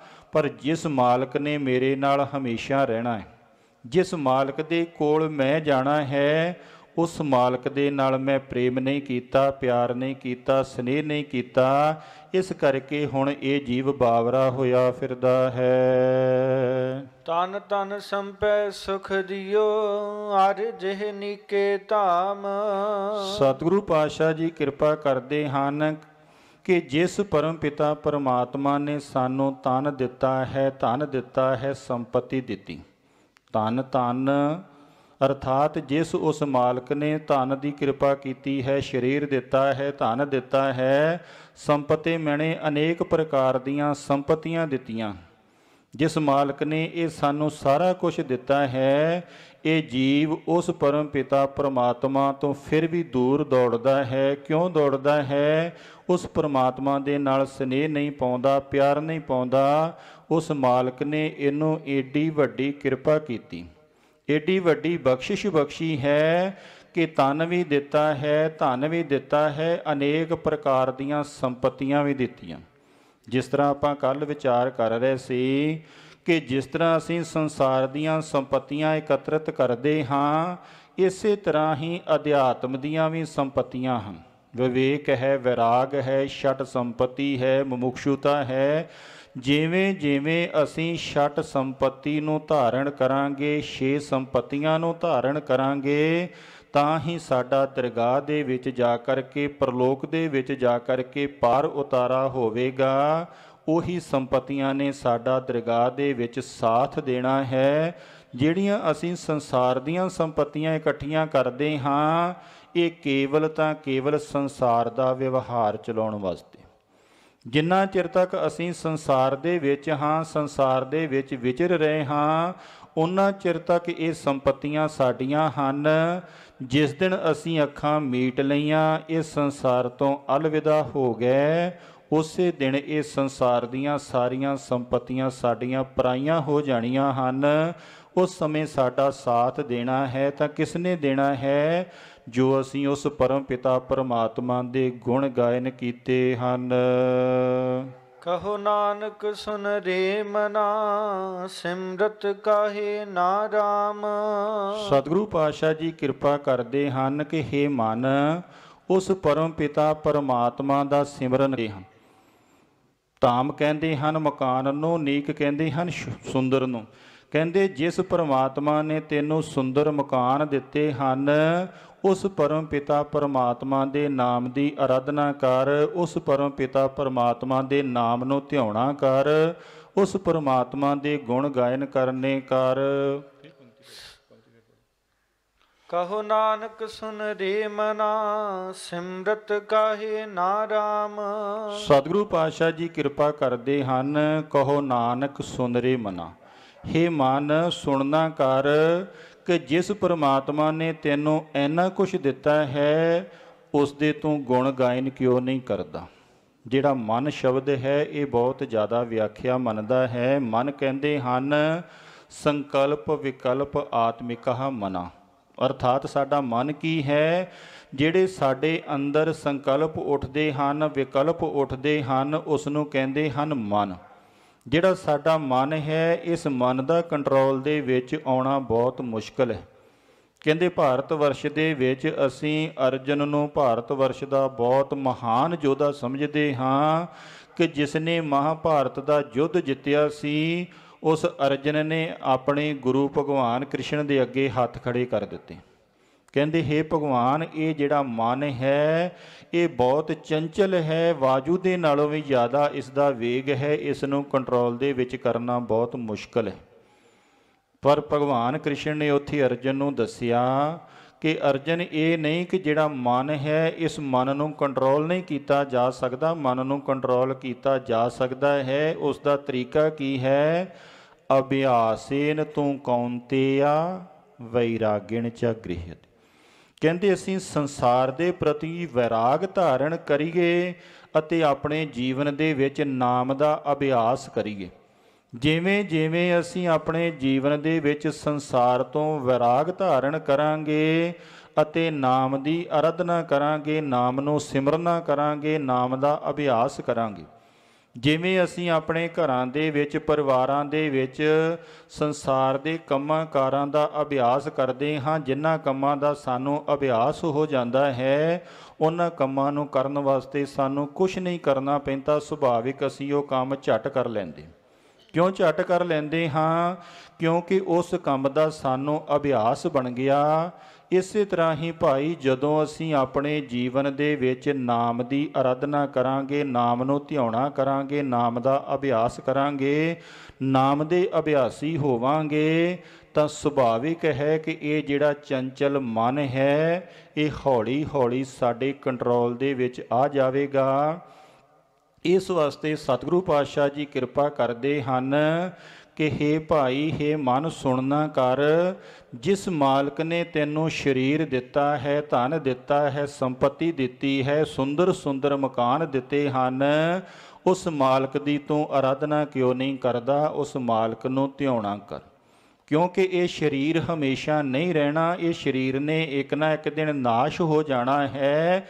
ਫਿਰ ਤੂੰ ਜਾ ਕਰਕੇ ਜਿਹੜੀਆਂ ਵਸਤੂਆਂ ਪ੍ਰਾਪਤ ਕਰਨੀਆਂ ਕਿੱਥੋਂ ਕਰੇਗਾ? ਕਿੱਥੇ ਜਾਵੇਂਗਾ? ਤੇਰਾ ਕੀ ਹੋਵੇਗਾ? ਇਸ ਕਰਕੇ ਉਸ ਪਰਮਾਤਮਾ ਦੀ ਅਰਾਧਨਾ ਕਰਕੇ ਇਹ ਜਿਹੜਾ ਤੈਨੂੰ ਮਨੁੱਖ ਜਨਮ ਰੂਪੀ ਮੌਕਾ ਮਿਲਿਆ ਹੈ, ਅਵਸਰ ਮਿਲਿਆ ਹੈ, ਇਸ ਮੌਕੇ ਨੂੰ ਸੰਭਾਲ, ਆਪਣਾ ਮਨੁੱਖ ਜਨਮ ਸਫਲਿਆਂ ਕਰ। ਸਭ ਸੁਖ ਦਾਤਾ ਰਾਮ ਹੈ, ਦੂਸਰ ਨਾਹਿਨ ਕੋਏ। ਦੂਸਰ ਨਾਹਿਨ ਕੋਏ, ਕਹਿੰਦੇ ਦੂਸਰਾ ਕੋਈ ਨਹੀਂ। ਸਾਰੇ ਸੁੱਖਾਂ ਦਾ ਜਿਹੜਾ ਦਾਤਾ ਹੈ ਉਹ ਪਰਮ ਪਿਤਾ ਪਰਮਾਤਮਾ ਹੈ। ਪਰ ਸਾਡੇ ਮਨਾਂ ਦੇ ਵਿੱਚ ਧਾਰਨਾ ਕੀ ਬਣੀ ਹੋਈ ਹੈ ਕਿ ਮੈਨੂੰ ਪੁੱਤਰ ਤੋਂ ਸੁੱਖ ਮਿਲ ਜਾਵੇ, ਧੀ ਤੋਂ ਸੁੱਖ ਮਿਲ ਜਾਵੇ, ਪਤਨੀ ਤੋਂ ਸੁੱਖ ਮਿਲ ਜਾਵੇ, ਸੰਸਾਰ ਦੀਆਂ ਵਸਤੂਆਂ ਵਿਅਕਤੀਆਂ ਤੋਂ ਸੁੱਖ ਮਿਲ ਜਾਵੇ। ਇਹੀ ਸਾਡੀ ਜਿਹੜੀ ਗਲਤ ਧਾਰਨਾ ਹੈ। ਜਿਹੜਾ ਸੁੱਖ ਮਿਲਣਾ ਹੈ ਉਹ ਸੁੱਖਾਂ ਦਾ ਜਿਹੜਾ ਦਾਤਾ ਪਰਮ ਪਿਤਾ ਪਰਮਾਤਮਾ ਅਕਾਲ ਪੁਰਖ ਵਾਹਿਗੁਰੂ ਹੈ, ਉਸੇ ਕੋਲੋਂ ਹੀ ਮਿਲਣਾ। ਜਿਵੇਂ ਜਿਵੇਂ ਅਸੀਂ ਉਸ ਮਾਲਕ ਦੇ ਨਾਲ ਜੁੜਾਂਗੇ, ਅਸੀਂ ਆਪਣੇ ਜੀਵਨ ਦੇ ਵਿੱਚ ਵੀ ਆਪ ਖੁਦ ਦੇਖਦੇ ਹਾਂ ਕਿ ਜਦੋਂ ਅਸੀਂ ਸੂਰਜ ਵੱਲ ਪਿੱਛਾ ਕਰਕੇ ਜਾਂਦੇ ਹਾਂ, ਆਪਣੀ ਜਿਹੜੀ ਪਰਛਾਈ ਹੈ ਉਸ ਨੂੰ ਫੜਨ ਦੀ ਜਿੰਨੀ ਮਰਜ਼ੀ ਕੋਸ਼ਿਸ਼ ਕਰ ਲਈਏ, ਦੌੜਦੇ ਜਾਈਏ, ਕਦੀ ਵੀ ਆਪਣਾ ਪਰਛਾਵਾਂ ਅਸੀਂ ਆਪ ਖੁਦ ਨਹੀਂ ਫੜ ਸਕਦੇ। ਜਿੰਨਾ ਅਸੀਂ ਅੱਗੇ ਵਧਾਂਗੇ ਓਨਾ ਅੱਗੇ ਦੌੜਦਾ ਜਾਵੇਗਾ। ਪਰ ਜਦੋਂ ਅਸੀਂ ਸੂਰਜ ਵੱਲ ਨੂੰ ਮੁੱਖ ਕਰਕੇ ਚੱਲਣ ਲੱਗ ਪਵਾਂਗੇ, ਤੁਰਨ ਲੱਗ ਪਵਾਂਗੇ, ਉਹੀ ਜਿਹੜਾ ਸਾਡਾ ਪਰਛਾਵਾਂ ਹੈ ਸਾਡੇ ਪਿੱਛੇ ਪਿੱਛੇ ਦੌੜਿਆ ਆਵੇਗਾ। ਕਿਉਂ ਕਿ ਅਸੀਂ ਮੁੱਖ ਸੂਰਜ ਵੱਲ ਕਰ ਲਿਆ। ਇਸੇ ਤਰ੍ਹਾਂ ਹੀ ਭਾਈ, ਜਦੋਂ ਅਸੀਂ ਉਹ ਜਿਹੜਾ ਸਾਰੇ ਸੁੱਖਾਂ ਦਾ ਦਾਤਾ ਹੈ, ਜਿਨ੍ਹੇ ਸਾਨੂੰ ਸਾਰੇ ਸੁੱਖ ਦਿੱਤੇ ਹੋਏ ਹਨ, ਜਦੋਂ ਅਸੀਂ ਆਪਣੇ ਜੀਵਨ ਦੇ ਵਿੱਚ ਉਸ ਨੂੰ ਮੁੱਖ ਰੱਖ ਕੇ ਚੱਲਾਂਗੇ ਤਾਂ ਜਿਹੜੇ ਸੰਸਾਰ ਦੇ ਸੁੱਖ ਹਨ ਉਹ ਸਾਨੂੰ ਸੁਭਾਵਿਕ ਹੀ ਪ੍ਰਾਪਤ ਹੁੰਦੇ ਰਹਿਣਗੇ। ਸੰਸਾਰ ਦੇ ਸੁੱਖਾਂ ਦੇ ਪਿੱਛੇ ਸਾਨੂੰ ਦੌੜਨਾ ਨਹੀਂ ਪਵੇਗਾ। ਅਸੀਂ ਦੁਖੀ ਕਿਉਂ ਹਾਂ? ਕਿਉਂਕਿ ਅਸੀਂ ਸੰਸਾਰ ਦੇ ਸੁੱਖਾਂ ਨੂੰ ਮੁੱਖ ਰੱਖਿਆ ਹੋਇਆ ਹੈ ਅਤੇ ਉਸ ਪਰਮੇਸ਼ਰ ਨੂੰ ਗੌਣ ਕੀਤਾ ਹੋਇਆ। ਜਦੋਂ ਅਸੀਂ ਉਸ ਪਰਮਾਤਮਾ ਨੂੰ ਮੁੱਖ ਰੱਖ ਲਵਾਂਗੇ, ਸੰਸਾਰ ਨੂੰ ਗੌਣ ਕਰ ਦੇਵਾਂਗੇ, ਤਾਂ ਸੁਭਾਵਿਕ ਹੈ ਸਾਨੂੰ ਲੋਕ ਸੁਖੀਏ ਪਰਲੋਕ ਸੁਹੇਲੇ ਦੀ ਪ੍ਰਾਪਤੀ ਹੋਵੇਗੀ। ਅਸੀਂ ਆਪਣਾ ਲੋਕ ਵੀ ਸੁਧਾਰ ਲਵਾਂਗੇ ਅਤੇ ਆਪਣਾ ਪਰਲੋਕ ਵੀ ਸੁਧਾਰ ਲਵਾਂਗੇ। ਇਸ ਵਾਸਤੇ ਜਿਹੜਾ ਸਾਰੇ ਸੁੱਖਾਂ ਦਾ ਦਾਤਾ ਹੈ, ਜਿਨ੍ਹੇ ਸਾਰੇ ਸਾਨੂੰ ਸੁੱਖ ਦਿੱਤੇ ਹਨ, ਉਸ ਮਾਲਕ ਨੂੰ ਅਸੀਂ ਕਿਉਂ ਨਹੀਂ ਭਜਦੇ? ਸਾਨੂੰ ਉਸ ਮਾਲਕ ਵੱਲ ਭਜਣਾ ਚਾਹੀਦਾ ਹੈ। ਉਸ ਦੀ ਅਰਾਧਨਾ, ਉਸ ਦੀ ਬੰਦਗੀ ਕਰਨੀ ਚਾਹੀਦੀ ਹੈ। ਕਹੋ ਨਾਨਕ ਸੁਨ ਰੇ ਮਨਾ, ਤਿਹ ਸਿਮਰਤ ਗਤ ਹੋਏ। ਸਤਿਗੁਰੂ ਪਾਤਸ਼ਾਹ ਜੀ ਕਿਰਪਾ ਕਰਦੇ ਹਨ, ਹੇ ਮਨ ਸੁਣਨਾ ਕਰ। ਉਸ ਪਰਮ ਪਿਤਾ ਪਰਮਾਤਮਾ ਦੇ ਨਾਮ ਦੀ ਜਿਵੇਂ ਜਿਵੇਂ ਤੂੰ ਅਰਾਧਨਾ ਕਰੇਗਾ, ਉਸ ਦਾ ਸਿਮਰਨ ਕਰੇਗਾ, ਤਾਂ ਹੀ ਇਸ ਸੰਸਾਰ ਦੇ ਵਿੱਚੋਂ ਤੇਰੀ ਸਦਗਤੀ ਹੋਵੇਗੀ, ਤਾਂ ਹੀ ਤੂੰ ਉੱਚ ਅਵਸਥਾ ਨੂੰ ਪ੍ਰਾਪਤ ਕਰੇਗਾ। ਜਿੰਨਾ ਚਿਰ ਤੱਕ ਅਸੀਂ ਆਪਣੇ ਜੀਵਨ ਦੇ ਵਿੱਚ ਉਸ ਮਾਲਕ ਦੀ ਆਰਾਧਨਾ ਨਹੀਂ ਕਰਾਂਗੇ, ਉਸ ਮਾਲਕ ਵੱਲ ਨਹੀਂ ਦੌੜਾਂਗੇ, ਉਸ ਮਾਲਕ ਨੂੰ ਪ੍ਰਾਪਤ ਨਹੀਂ ਕਰਾਂਗੇ, ਉਹਨਾਂ ਚਿਰ ਤੱਕ ਭਾਈ ਸਾਡੇ ਜੀਵਨ ਦੇ ਵਿੱਚ ਆਨੰਦ ਨਹੀਂ ਆ ਸਕਦਾ, ਸੁੱਖ ਨਹੀਂ ਆ ਸਕਦਾ। ਇਸ ਵਾਸਤੇ ਅਸੀਂ ਦਿਨ ਰਾਤ ਦੀ ਦੌੜ ਕਿੱਥੇ ਲਗਾਉਣੀ ਹੈ? ਅਸੀਂ ਆਪਣੇ ਮਨ ਨੂੰ ਕਿੱਥੇ ਟਿਕਾਉਣਾ ਹੈ? ਉਸ ਪਰਮ ਪਿਤਾ ਪਰਮਾਤਮਾ ਦੇ ਨਾਮ ਦੇ ਵਿੱਚ। ਜਦੋਂ ਅਸੀਂ ਪਰਮਾਤਮਾ ਦੇ ਨਾਮ ਦੇ ਵਿੱਚ ਮਨ ਨੂੰ ਟਿਕਾਵਾਂਗੇ ਤਾਂ ਹੀ ਸਾਡੀ ਪਰਮ ਗਤੀ ਹੋਵੇਗੀ, ਤਾਂ ਹੀ ਸਾਡੀ ਸਦਗਤੀ ਹੋਵੇਗੀ, ਤਾਂ ਹੀ ਅਸੀਂ ਉੱਚ ਅਵਸਥਾ ਨੂੰ ਪ੍ਰਾਪਤ ਕਰਾਂਗੇ। ਇਸ ਵਾਸਤੇ ਸਤਿਗੁਰੂ ਪਾਤਸ਼ਾਹ ਜੀ ਕਿਰਪਾ ਕਰਦੇ ਹਨ ਕਿ ਹੇ ਭਾਈ, ਹੇ ਮਨ, ਸੁਣਨਾ ਕਰ। ਜਿਹੜਾ ਮਨ ਨੂੰ ਉਪਦੇਸ਼ ਦੇਣਾ ਹੈ, ਇਹ ਉੱਤਮ ਅਧਿਕਾਰੀ ਦਾ ਕੰਮ ਹੈ ਕਿ ਦੂਸਰਿਆਂ ਨੂੰ ਨਾ ਕਹਿ ਕਰਕੇ ਆਪਣੇ ਆਪ ਨੂੰ ਉਪਦੇਸ਼ ਦੇਣਾ, ਆਪਣੇ ਮਨ ਦੇ ਨਾਲ ਵਿਚਾਰ ਕਰਨੀ, ਆਪਣੇ ਅੰਦਰੇ ਅੰਦਰ ਚਿੰਤਨ ਕਰਨਾ ਕਿ ਅਗਰ ਅਸੀਂ ਉਸ ਪਰਮ ਪਿਤਾ ਪਰਮਾਤਮਾ ਦੀ ਆਰਾਧਨਾ ਨਹੀਂ ਕਰਾਂਗੇ, ਉਸ ਪਰਮਾਤਮਾ ਦੇ ਨਾਲ ਨਹੀਂ ਜੁੜਾਂਗੇ, ਤਾਂ ਸਾਡੀ ਕਦੀ ਵੀ ਗਤੀ ਨਹੀਂ ਹੋ ਸਕਦੀ, ਸਾਡੀ ਦੁਰਗਤੀ ਹੋ ਜਾਵੇ। ਜਦੋਂ ਅਸੀਂ ਉਸ ਮਾਲਕ ਦੇ ਨਾਲ ਜੁੜਾਂਗੇ, ਉਸ ਮਾਲਕ ਦੇ ਗੁਣ ਗਾਇਨ ਕਰਾਂਗੇ, ਉਸ ਮਾਲਕ ਦੇ ਗੁਣ ਗਾਵਾਂਗੇ, ਤਾਂ ਸੁਭਾਵਿਕ ਹੈ ਭਾਈ ਸਾਨੂੰ ਪਰਮ ਗਤੀ ਪ੍ਰਾਪਤ ਹੋ ਜਾਵੇਗੀ।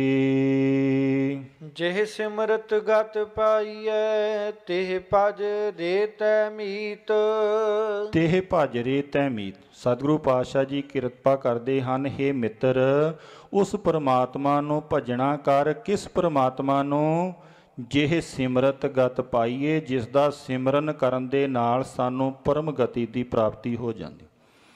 ਜਿਵੇਂ ਜਿਵੇਂ ਅਸੀਂ ਉਸ ਪਰਮਾਤਮਾ ਵੱਲ ਭੱਜਾਂਗੇ, ਉਸ ਪਰਮਾਤਮਾ ਵੱਲ ਦੌੜਾਂਗੇ, ਉਸ ਪਰਮਾਤਮਾ ਦੇ ਨਾਲ ਆਪਣਾ ਸੰਬੰਧ ਜੋੜਾਂਗੇ। ਇਹ ਨਹੀਂ ਕਿ ਅਸੀਂ ਸੰਸਾਰ ਦੇ ਵਿੱਚ ਸੰਬੰਧ ਨਹੀਂ ਜੋੜਦੇ। ਸੰਸਾਰ ਦੇ ਵਿੱਚ ਸਾਡੇ ਅਨੇਕ ਪ੍ਰਕਾਰ ਦੇ ਸੰਬੰਧ ਹਨ। ਕੋਈ ਧੀ ਹੈ, ਕੋਈ ਪੁੱਤਰ ਹੈ, ਕੋਈ ਭੈਣ ਹੈ, ਕੋਈ ਭਰਾ ਹੈ, ਕੋਈ ਚਾਚਾ ਹੈ, ਕੋਈ ਤਾਇਆ ਹੈ। ਇਹਨਾਂ ਸਾਰੇ ਸੰਬੰਧਾਂ ਨੂੰ ਅਸੀਂ ਬਾਖੂਬੀ ਨਿਭਾਉਂਦੇ। ਜਿਵੇਂ ਅਸੀਂ ਇਹਨਾਂ ਸੰਸਾਰ ਦੇ ਸੰਬੰਧਾਂ ਨੂੰ ਬਾਖੂਬੀ ਨਿਭਾਉਂਦੇ ਹਾਂ, ਇਸੇ ਤੋਂ ਸਾਨੂੰ ਸਿੱਖਿਆ ਲੈਣੀ ਚਾਹੀਦੀ ਹੈ ਕਿ ਜਿਸ ਮਾਲਕ ਨੇ ਸਾਨੂੰ ਇਹਦਾ ਸੁੰਦਰ ਸਰੀਰ ਦਿੱਤਾ ਹੈ, ਧਨ ਦੌਲਤ ਦਿੱਤੀ ਹੈ, ਸੰਪਤੀ ਦਿੱਤੀ ਹੈ, ਕੀ ਸਾਡਾ ਉਸ ਮਾਲਕ ਦੇ ਨਾਲ ਕੋਈ ਸੰਬੰਧ ਨਹੀਂ? ਜਿਵੇਂ ਜਿਵੇਂ ਸਾਨੂੰ ਉਸ ਮਾਲਕ ਦੇ ਨਾਲ ਆਪਣੇ ਸੰਬੰਧ ਦਾ ਗਿਆਨ ਹੋਵੇਗਾ, ਅਸੀਂ ਉਸ ਮਾਲਕ ਦੇ ਨਾਲ ਆਪਣਾ ਸੱਚਾ ਸੰਬੰਧ ਜੋੜਾਂਗੇ, ਉਸ ਮਾਲਕ ਦੇ ਨਾਲ ਸਨੇਹ ਕਰਾਂਗੇ, ਪ੍ਰੇਮ ਕਰਾਂਗੇ, ਪਿਆਰ ਕਰਾਂਗੇ, ਤਾਂ ਸੁਭਾਵਿਕ ਹੈ ਕਿ ਭਾਈ ਸਾਨੂੰ ਪਰਮ ਗਤੀ ਦੀ ਪ੍ਰਾਪਤੀ ਹੋਵੇਗੀ। ਅਸੀਂ ਆਪਣਾ ਇਹ ਜਿਹੜਾ ਮਨੁੱਖ ਜਨਮ ਹੈ ਉਸ ਨੂੰ ਸਫਲਿਆਂ ਕਰ ਲਵਾਂਗੇ। ਇਸ ਕਰਕੇ ਸਤਿਗੁਰੂ ਪਾਤਸ਼ਾਹ ਜੀ ਕਹਿੰਦੇ, ਹੇ ਮਿੱਤਰਾ, ਹੇ ਸੱਜਣਾ, ਉਸ ਪਰਮ ਪਿਤਾ ਪਰਮਾਤਮਾ ਦੀ ਆਰਾਧਨਾ ਕਰ, ਉਸ ਮਾਲਕ ਦਾ ਸਿਮਰਨ ਕਰਨਾ ਕਰ। ਜਿਵੇਂ ਜਿਵੇਂ ਅਸੀਂ ਸਿਮਰਨ ਕਰਾਂਗੇ, ਸਿਮਰੋ ਸਿਮਰ ਸਿਮਰ ਸੁਖ ਪਾਵੋ, ਕਲ ਕਲੇਸ਼ ਤਨ ਮਾਹੇ ਮਿਟਾਵੋ। ਜਿਹੜੇ ਸੰਸਾਰ ਦੇ ਕਲੇਸ਼ ਹਨ, ਇਹ ਸਾਡੇ ਤਨ ਮਣੇ ਸਰੀਰ ਦੇ ਵਿੱਚੋਂ ਨਾਸ਼ ਹੋ ਜਾਣਗੇ। ਕਦੋਂ ਨਾਸ਼ ਹੋ ਜਾਣਗੇ? ਜਦੋਂ ਅਸੀਂ ਉਸ ਪਰਮ ਪਿਤਾ ਪਰਮਾਤਮਾ ਦੇ ਨਾਮ ਦਾ ਸਿਮਰਨ ਕਰਾਂਗੇ, ਜਿਸ ਦੇ ਬਾਰੇ ਸ਼ਾਸਤਰਕਾਰ ਸ਼ਾਸਤਰਾਂ ਦੇ ਵਿੱਚ ਕਥਨ ਕਰਦੇ ਹਨ, ਸ਼ਤਮ ਵਿਹਾਇਆ ਭੋਗਤਵਯਮ ਸਹਸਰਮ ਸ਼ਨਾਨਮ ਮਾਚਰੇਤ, ਲਕਸ਼ਮ ਵਿਹਾਇਆ ਦਾਤਵਯਮ ਕੋਟਿਮ ਤਿਅਕਤਵਾ ਹਰਿਮ ਭਜੇਤ। ਸ਼ਤਮ ਕਹਿੰਦੇ ਹਨ 100 ਨੂੰ। ਕਹਿੰਦੇ ਅਗਰ ਅਸੀਂ ਲੰਗਰ ਛਕਣਾ ਹੋਵੇ, 100 ਕੰਮ ਕਰਨ ਵਾਲਾ ਹੋਵੇ, 100 ਕੰਮ ਛੱਡ ਦਿਓ, ਪਹਿਲਾਂ ਲੰਗਰ ਛਕ ਲਓ। ਸਹਸਰ ਕਹਿੰਦੇ ਹਨ 1000 ਨੂੰ। ਅਗਰ ਕਹਿੰਦੇ ਅਸੀਂ 1000 ਕੰਮ ਕਰਨਾ ਹੋਵੇ, ਉਧਰ ਇਸ਼ਨਾਨ ਕਰਨਾ ਹੋਵੇ, 1000 ਕੰਮ ਛੱਡ ਦਿਓ, ਪਹਿਲਾਂ ਇਸ਼ਨਾਨ ਕਰ ਲਓ, ਸਰੀਰ ਨੂੰ ਸ਼ੁੱਧ ਕਰ ਲਓ। ਲਕਸ਼ ਕਹਿੰਦੇ ਹਨ ਲੱਖ ਨੂੰ। ਅਗਰ ਕਹਿੰਦੇ ਸਾਡੇ ਮਨ ਦੇ ਵਿੱਚ ਦਾਨ ਕਰਨ ਦਾ ਫੁਰਨਾ ਆਵੇ, ਲੱਖ ਕੰਮ ਛੱਡ ਕਰਕੇ ਦਾਨ ਕਰ ਦਿਓ, ਕਿਉਂਕਿ ਇਸ ਮਨ ਦਾ ਕੋਈ ਪਤਾ ਨਹੀਂ ਕਿਹੜੇ ਸਕਿੰਟ ਦੇ ਵਿੱਚ ਫਿਰ ਇਸ ਨੇ ਬਦਲ ਜਾਣਾ। ਫਿਰ ਅੱਗੇ ਕਹਿੰਦੇ ਹਨ ਅਗਰ 1 ਕਰੋੜ ਕੰਮ ਕਰਨ ਵਾਲਾ ਹੋਵੇ, 1 ਕਰੋੜ ਕੰਮ ਨੂੰ ਛੱਡ ਦਿਓ, ਪਹਿਲਾਂ ਉਸ ਪਰਮਾਤਮਾ ਦਾ ਨਾਮ ਜਪ ਲਓ, ਕਿਉਂਕਿ ਜਿਹੜਾ ਸਵਾਸ ਸਾਡੇ ਅੰਦਰ ਚਲਿਆ ਗਿਆ ਉਸ ਦੀ ਕੋਈ ਗਰੰਟੀ ਨਹੀਂ ਉਸਨੇ ਵਾਪਸ ਆਉਣਾ ਕਿ ਨਹੀਂ ਆਉਣਾ। ਹਮ ਆਦਮੀ ਹਾਂ ਇੱਕ ਦਮੀ, ਮੋਹਲਤ ਮੋਹਤ ਨਾ ਜਾਣਾ। ਅਰਥਾਤ ਜਿਹੜਾ ਸਾਡਾ ਸਮਾਂ ਹੈ, ਸਾਡਾ ਮੌਕਾ ਹੈ, ਕਿੰਨਾ ਹੈ? ਕੇਵਲ ਇੱਕ ਸਵਾਸ ਮਤ। ਜਿਹੜਾ ਅੰਦਰ ਸਵਾਸ ਚਲਿਆ ਗਿਆ ਉਸ ਦੀ ਕੋਈ ਗਰੰਟੀ ਨਹੀਂ ਕਿ ਦੁਬਾਰਾ ਉਸਨੇ ਵਾਪਸ ਲੌਟਣਾ ਕਿ ਨਹੀਂ ਲੌਟਣਾ। ਇਸ ਕਰਕੇ ਭਾਈ ਅਸੀਂ ਕਰੋੜਾਂ ਕੰਮ ਵੀ ਛੱਡ ਕਰਕੇ ਉਸ ਪਰਮ ਪਿਤਾ ਪਰਮਾਤਮਾ ਦੇ ਨਾਮ ਦਾ ਸਿਮਰਨ ਕਰੀਏ। ਜਿਵੇਂ ਜਿਵੇਂ ਅਸੀਂ ਸਿਮਰਨ ਕਰਾਂਗੇ, ਸਿਮਰਨ ਦੇ ਦੁਆਰਾ ਹੀ ਸਾਡਾ ਕਲਿਆਣ ਹੋਵੇਗਾ। ਕਹੋ ਨਾਨਕ ਸੁਨ ਰੇ ਮਨਾ, ਔਧ ਕਟਤ ਹੈ ਨੀਤ। ਸਤਿਗੁਰੂ ਪਾਤਸ਼ਾਹ ਜੀ ਕਿਰਪਾ ਕਰਦੇ ਹਨ ਕਿ ਹੇ ਮਨ ਸੁਣਨਾ ਕਰ, ਸਾਡੀ ਜਿਹੜੀ ਔਧ ਹੈ ਉਹ ਹਰ ਕਸ਼ਣ ਕਸ਼ਣ ਦੇ ਵਿੱਚ ਘਟ ਰਹੀ। ਔਧ ਘਟੈ ਦਿਨਸ ਰਹਿਣ ਆਰੇ, ਕਹਿੰਦੇ ਦਿਨ ਰਾਤ ਕਰ ਕਰਕੇ ਦਿਨ ਆਉਂਦਾ ਹੈ, ਰਾਤ ਆਉਂਦੀ ਹੈ, ਰਾਤ ਆਉਂਦੀ ਹੈ, ਦਿਨ ਆਉਂਦਾ ਹੈ। ਦਿਨ ਤੇ ਪਹਿਰ, ਪਹਿਰ ਤੇ ਘਰੀਆਂ, ਆਵ ਘਟੇ ਤਨ ਸੀਜਿ। ਕਹਿੰਦੇ ਹਰ ਕਸ਼ਣ ਕਸ਼ਣ ਦੇ ਵਿੱਚ ਜਿਹੜੀ ਸਾਡੀ ਔਧ ਹੈ, ਉਮਰ ਹੈ, ਅਵਧੀ ਹੈ, ਇਹ ਸਾਨੂੰ ਸਮਾਂ ਮਿਲਿਆ ਹੈ, ਮੌਕਾ ਮਿਲਿਆ ਹੈ, ਅਵਸਰ ਮਿਲਿਆ ਹੈ, ਇਹ ਘਟਦਾ ਜਾ ਰਿਹਾ ਹੈ। ਇਸ ਕਰਕੇ ਹੇ ਮਨ ਸੁਣਨਾ ਕਰ ਕਿ ਉਸ ਪਰਮ ਪਿਤਾ ਪਰਮਾਤਮਾ ਅਕਾਲ ਪੁਰਖ ਦੀ ਬੰਦਗੀ ਕਰ, ਉਸ ਦੀ ਆਰਾਧਨਾ ਕਰ। ਇਹੀ ਤੇਰਾ ਜਿਹੜਾ ਸਮਾਂ ਹੈ, ਅਵਸਰ ਹੈ, ਮੌਕਾ ਹੈ, ਉਸ ਪਰਮਾਤਮਾ ਨੂੰ ਪ੍ਰਾਪਤ ਕਰਨ ਦਾ ਹੈ। ਪਾਂਚ ਤਤ ਕੋ ਤਨ ਰਚਿਓ, ਜਾਨਹੁ ਚਤੁਰ ਸੁਜਾਨ। ਸਤਿਗੁਰੂ ਪਾਤਸ਼ਾਹ ਜੀ ਕਿਰਪਾ ਕਰਦੇ ਹਨ, ਪਾਂਚ ਤਤ ਕੋ ਤਨ ਰਚਿਓ। ਤਨ ਕਹਿੰਦੇ ਹਨ ਸਰੀਰ ਨੂੰ। ਇਹ ਜਿਹੜਾ ਸਾਡਾ ਸਰੀਰ ਹੈ, ਇਸ ਦੀ ਰਚਨਾ ਕਿਵੇਂ ਹੋਈ ਹੈ? ਪੰਜਾਂ ਤੱਤਾਂ ਦੇ ਦੁਆਰਾ। ਪੰਜ ਤੱਤ ਕਿਹੜੇ ਹਨ? ਪ੍ਰਿਥਵੀ, ਜਲ, ਤੇਜ, ਵਾਯੂ ਅਤੇ ਆਕਾਸ਼। ਕਹਿੰਦੇ ਜਿਹੜਾ ਸਾਡਾ ਸਰੀਰ ਹੈ ਇਹਨਾਂ ਪੰਜਾਂ ਤੱਤਾਂ ਤੋਂ ਉਤਪੰਨ ਹੋਇਆ ਹੈ, ਅਤੇ ਜਦੋਂ ਇਸ ਜੀਵ ਦੀ ਪ੍ਰਾਰਬਧ ਖਤਮ ਹੋ ਜਾਂਦੀ ਹੈ ਫਿਰ ਉਹਨਾਂ ਪੰਜਾਂ ਤੱਤਵਾਂ ਦੇ ਵਿੱਚ ਜਾ ਕਰ ਕੇ ਵਿਲੀਨ ਹੋ ਜਾਂਦਾ ਹੈ, ਉਹਨਾਂ ਪੰਜਾਂ ਤੱਤਵਾਂ ਦੇ ਵਿੱਚ ਮਿਲ ਜਾਂਦਾ। ਹੁਣ ਇਹਨਾਂ ਪੰਜਾਂ ਤੱਤਵਾਂ ਦੇ ਵਿੱਚ ਇੱਕ ਬਹੁਤ ਵੱਡੀ ਖਾਸੀਅਤ ਹੈ। ਇਹ ਪੰਜ ਤੱਤ ਸਾਨੂੰ ਬਹੁਤ ਵੱਡੀ ਸਿੱਖਿਆ ਦਿੰਦੇ। ਪੰਜ ਤੱਤ ਸਾਨੂੰ ਕੀ ਸਿੱਖਿਆ ਦਿੰਦੇ ਹਨ? ਪੰਜ ਤੱਤਵ ਕਿਹੜੇ ਹਨ? ਪ੍ਰਿਥਵੀ, ਜਲ, ਤੇਜ, ਵਾਯੂ ਅਤੇ ਆਕਾਸ਼। ਸਭ ਤੋਂ ਪਹਿਲਾਂ ਅਸੀਂ ਪ੍ਰਿਥਵੀ ਨੂੰ ਲੈ ਲਈਏ।